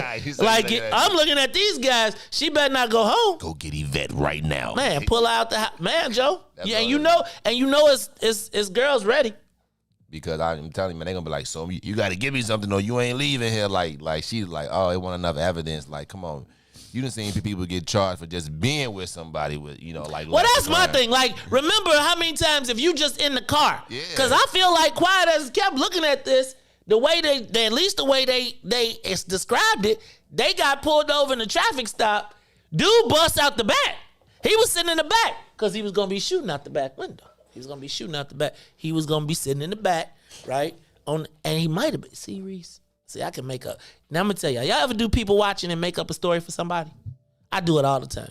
Like, if I go somewhere, I be like, she's a angry housewife. Her husband hates her. They get mad, but they're coming here. I make up stories for people. I could really I'm just telling you. Like, she ain't getting no charges, fleeing the scene. And can I just say, she don't look like a black woman either. She definitely don't. Like, I'm just saying, because you finna get somebody whooped up on. Like, I don't know what they saying. They so protective of her because she snitched. And can I also say that these charges seem so light? Oh, no, not for the shooter. He got one charge of murder, first degree murder, 2 attempted murders, and unlawful use of a weapon. Nah, dog. I'm from the era where they hitting you with, man, from your traffic light all the way up to y'all kill. They threw them away. They threw them little traffic charges away. Well, see, now they threw the traffic charges away. But the traffic charges what got it all started. Yeah, but they'll be in there. They just in the paperwork, but they threw them away for Reese. They don't care about that. And I said the traffic stops, but I'm here to tell you, like, if coming from Chicago, they would charge you with each bullet. They would have said you tried to kill everything around. They would have hit you with the kitchen sink, so there was no way. And I'm gonna just tell you, the aggressive. This to me is Kim Fox's way back to at least chilling with the police. Right? Like, nobody's going to feel sorry for these guys. Nobody. Bury them. Now, here's what black people going to say. It's going to be a bunch of black people saying, how do we know? Uh-oh. They telling on us again. It's going to be a bunch of black people saying, well, we don't know what happened. And can I just say something? We defend everybody but our own damn self. That's a fact. We defend everybody but our own damn self. Here's how I feel. I feel terrible. Oh, they telling on me, y'all. I feel terrible for the police officers. But as Mary J. Blige says, I'm not gonna cry, I'm not gonna cry, I'm not gonna shed no tears. Why? See, I done offended somebody. I'm not gonna, because I feel like we watch so many murders and so many of our people, and there's the only time I've ever seen anybody line up with us, it was during the George Floyd's joint. Every other police murder, every time we've seen somebody good, bad, or ugly, yeah, they telling on me, y'all. They're reporting me. That's what's happening right now. So in case you're wondering why you're blocked right now, it's because we're being reported. See, we've got a large number of uninvited people or people who aren't regulars. You know, when our numbers start to go past 175, then we're in the realm of other people watching. People who aren't familiar with our conversations. So they start hitting the report, because they don't really want you absorbing this. See, we're not telling the same narrative. We're not telling the story. And so you got to understand, like, I know y'all be thinking I'm crazy when I tell you these things. We are the pipeline of information and free thought. Nobody's supposed to be having this conversation. Nobody's supposed to be talking about it from this perspective. And we piss people up. We piss people off. And they like stop him. And they're reporting him. And they're saying he's using hate language. And no, we're having conversations. And see, every time I say it, pay attention. Because there's nothing glitching on my side. I want y'all to be clear. I got a monitor in here now that shows me what's going out live. So it's really only people hitting the button on Facebook.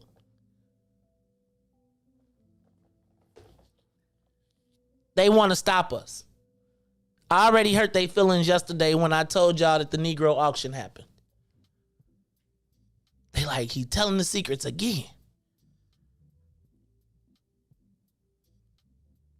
Why you laughing at me, Reese? No, I'm laughing at the report. Like, they just going crazy. Like, and it's happening every time. As soon as it get too crazy, they be like, yeah, like, it be interrupting. Like, we been doing this show for 2 hours and 44 minutes, and now all of a sudden it's like, all right, okay, interruption.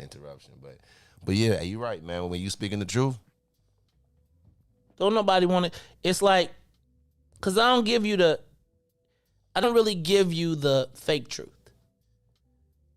Like, I tell you the things that make me uncomfortable, that make all of us uncomfortable. But the fact of the matter is, it's the reality that we face right now.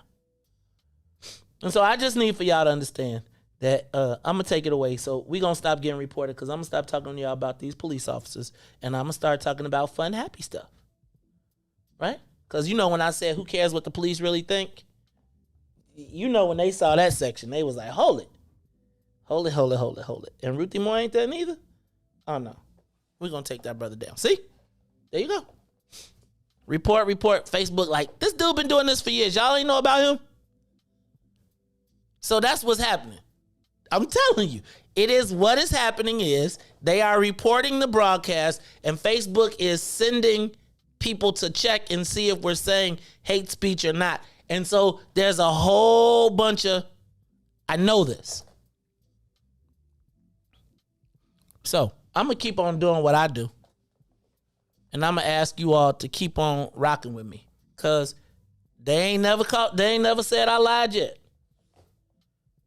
You ain't never seen this information has been rated false.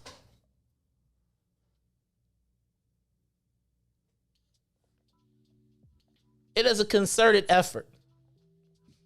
They want you. I'm going to fight for 15 minutes too. I'm fighting it for the whole 15 minutes, but I am going to change up the conversation. I wanted to talk about Chicago VERZUZ. What would happen if we did a Chicago VERZUZ? Right? Like, what does Chicago VERZUZ look like? Who are the people that you think made Chicago that have a strong fan base that people would represent? And the thing that I thought was dope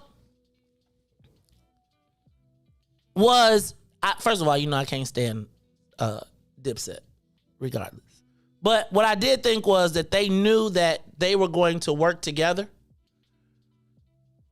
We knew that they were going to, they decided that they were going to do a battle and they were going to make money together.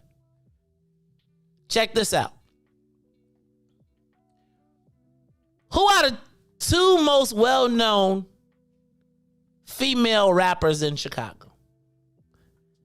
And I was thinking to myself, what if we at What's In It for the Black People hosted our own Chicago version of Versus? Where we could take rap, not just groups though. Like it could be your club, your friends, your family, the whole thing. Shout out to my man Roberto Sepulveda, listening from Mexico. He said he thought they was glitching them in Mexico. Y'all see how we ain't glitching no more? See, I moved on. I told you. Reese, you don't understand. See, now they had to do it to prove it to us. But I'm just telling you, y'all, this is where you come to get the unadulterated truth. So I wanted to know, who do you think will win? Y'all know anything? So Reese, you probably don't even know who Nuisance is, do you? No, what they sing. I mean, rap.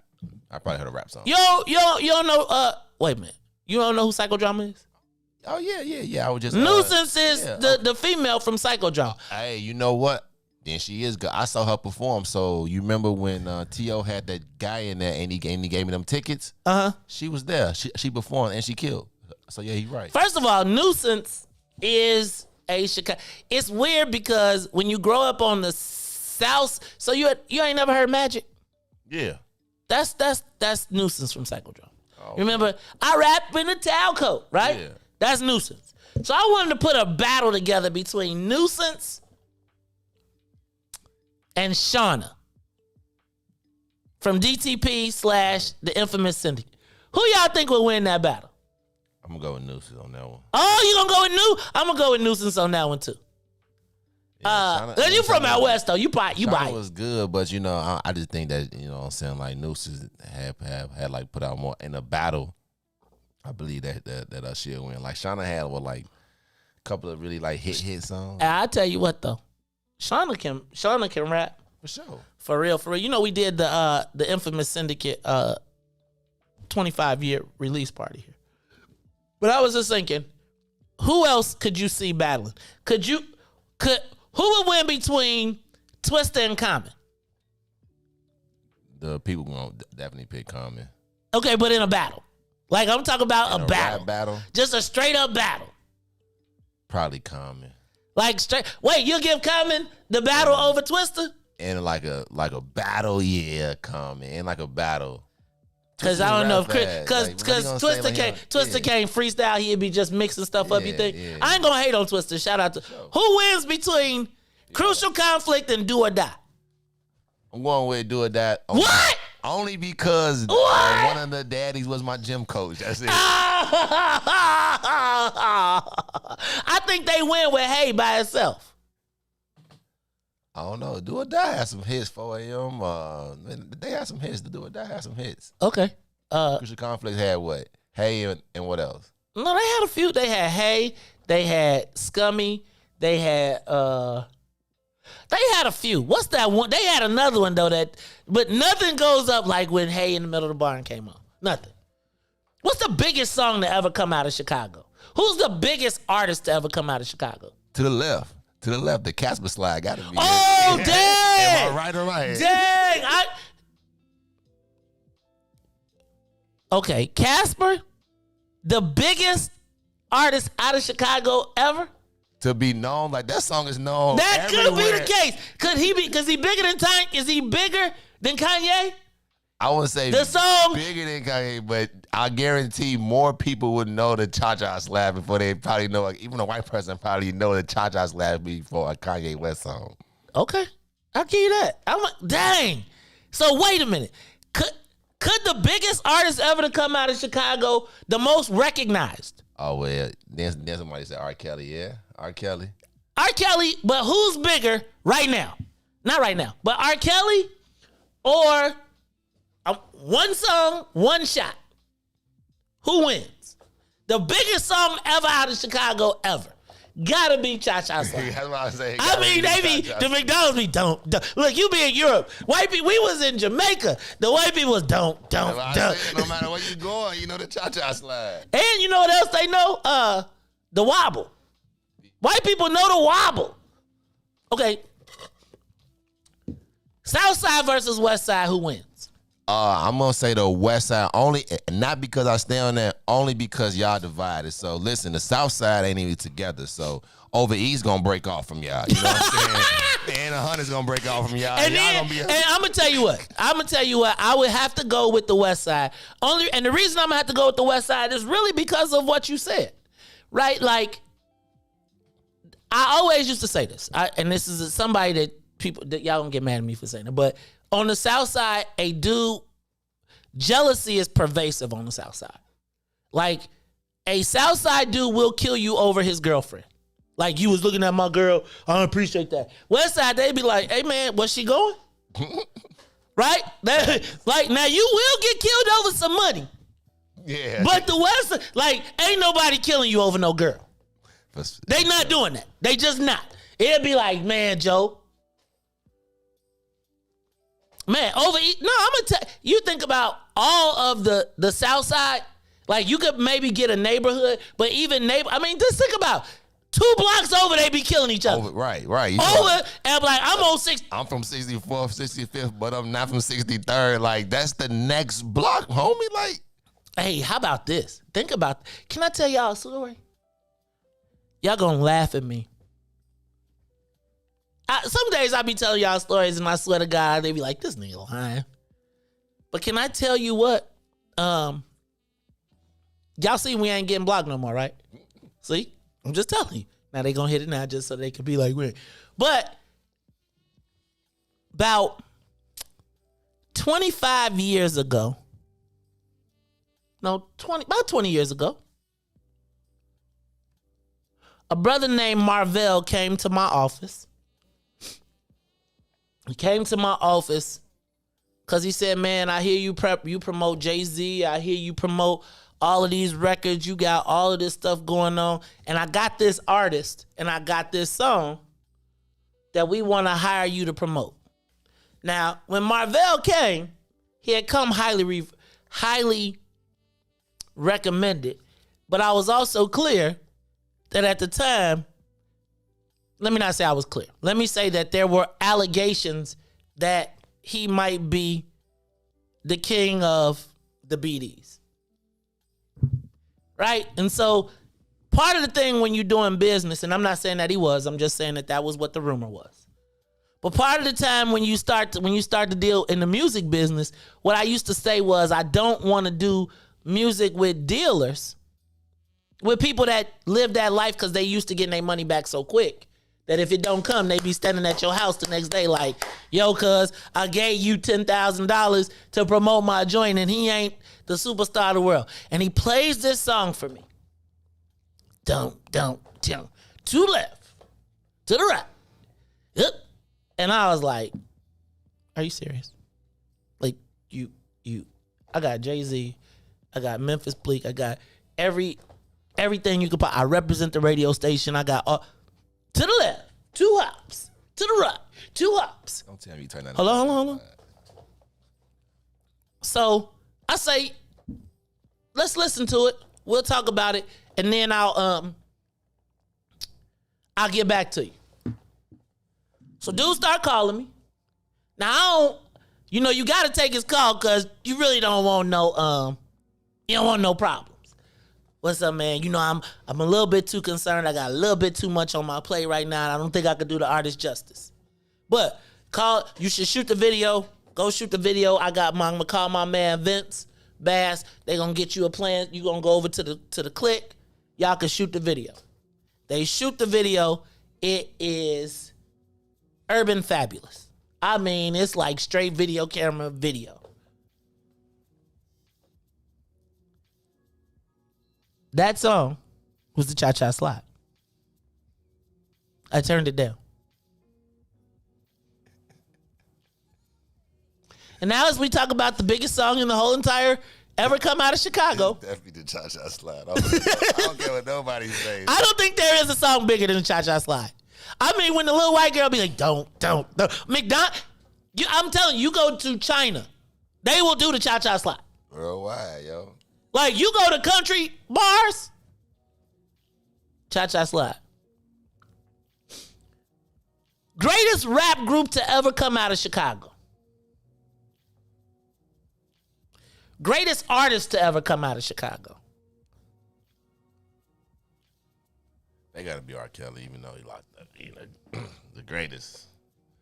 I gotta give it to Kills. He's canceled. Yeah, well, free count. I mean, hey, you know what? I was trying to. So somebody said, D.L. Hughley had the best answer to the "Do you still listen to R. Kelly music?" Because they like, you know who R. Kelly was. He said, well, I know who the national anthem. I know who the guy who wrote the national anthem was too.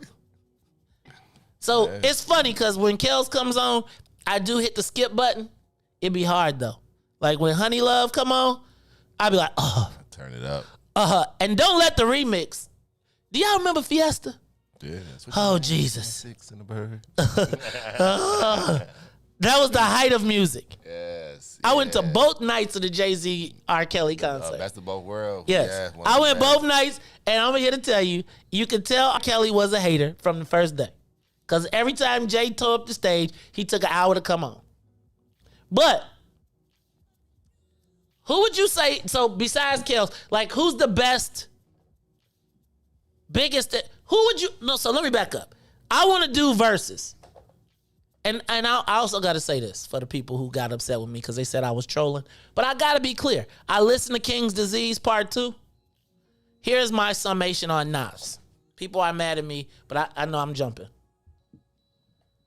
Nas is a dream unfulfilled. Illmatic has to be one of the greatest rap albums of all time. I'm going to give you that. We've never seen anything close to. Ooh, I love the Speed 9 Mobsters. You know, me and Maze used to fight because his name is Maze, M-A-Y-Z, and they'd be like, they would always think us was the two. Anyway, so let me go back to my Nas summation so I can get y'all mad, and then I'm going to quit. I'm going to end for the day. Nas to me is like a dream unfulfilled because I was listening to King Disease Part 2. And then I said earlier this week, it made me think of why Jay-Z made Takeover. Now, some of you believe that Ether was bigger than Takeover. Yeah, I'll give it to you. Whatever you want to call it, right? I'm Jay to the end. But the fact of the matter was, Jay really hit the fact that after Illmatic, there was really, every Nas album has a song or two. It ain't like you be like, oh my God, I got to play this for the whole year. Right? You get 2 songs, 3 songs, you get a couple catchy lines. And that's what you get. So let me read what I said. Let me read my Nas summation so I can make y'all mad before I go. The new Nas brings back memories of why Jay-Z made Takeover. I mean, I really like Nas and want for him to live up to my expectations, my musical expectations. Hold on. Y'all, my glasses is too foggy. Let me back up. New Nas brings back memories of why Jay-Z made Takeover. I really like Nas and want him to live up to my musical expectations, but he is peaked with Illmatic. Nas is like Chris Rock as an actor. That's pretty deep. Nas is pretty cold. Like if I wasn't getting Nas anything, he had to be like an actor that was like, he's like a really good actor, but he always just, I don't know. Like Chris Rock. You love Chris Rock, and you wait for every Chris Rock movie to come out, and then when it come out, it'd be like, meow. Nobody waits for Chris Rock. Nobody. Who said I can't wait for the next Nas album? Who says that? Now, when it comes out, people be like, I'm listening. It's a nice album, though. I like it. It's a nice album. Is it great? How many times you gonna listen to it before you put it up? I don't know. It's in rotation right now. Okay, it'll be in rotation 3 weeks, 4 weeks. It ain't. You ain't gonna learn every word. Nah, it won't like that. No. You ain't gonna learn every word. And if he show up at the concert, if Nas tried to show up at the United Center by itself, it'll sell out. You're crazy. It'll sell out. It would. You know it would. Not without Mary. That's why he brought Mary to the stage. He can't sell out. No, Nas ain't sell. No, okay. So anyway, I just decided I wanted to give y'all something else to think about. I am going to start working on the Chicago VERZUZ. I think the best one that would set it off would be if we could see Nuisance rap with Shauna in a VERZUZ battle. Ooh wee. Wait, so who's the best rap group to come out of Chicago? I think I'm gonna post that on my page today. And we're gonna see. Who you think is the best rap group to come out of Chicago? Probably gotta be I'd probably say Crucial Conflict, probably. Then Do or Die. Crucial Conflict, Do or Die. Okay, interesting. Who else rap groups came out of Chicago? I gotta tell you, I gotta put Psychodrama up there. I think they got squashed. Yeah. I think they got squashed when they tried to get into the label business. Yeah. Right? And that's what that label industry stuff started screwing it up. When they was when they was with T-Fly, I think everything was straight. All right, y'all, it is the Maze Jackson Show. I'm your host, Maze Jackson. Got my man, DJ Reese the Ruler, who flew the plane for me today. Ruthie Moore is not feeling well. Hey, man, so Junior, I know you got OTF. My challenge is, man, the label. Like, they got to keep the artists alive. Yeah. Like, the catalog can't outlast. Like, the artist got to be able to live to enjoy the artist has to be able to live to enjoy the fruits of the catalog. Right now, in those spaces, the artists are creating the catalogs. They die, and the owners own them for the rest of their lives. It's Maze Jackson Show. Wait, who is that? That Dante is in Paris, so we're going to give him a pass today. Shout out to my girl, Boosie. Boosie. Hey, y'all know Boosie. We did the 8 steps of atonement. Shout out to my man, brother Anthony Muhammad. Thank you to everybody that tuned in us today. This is the Maze Jackson Show. So for Maze and Reese, Ruthie, and sometimes Todd, I am the host of the Maze Jackson Show. Jennifer Hudson, how many albums she got? She got like 1 album.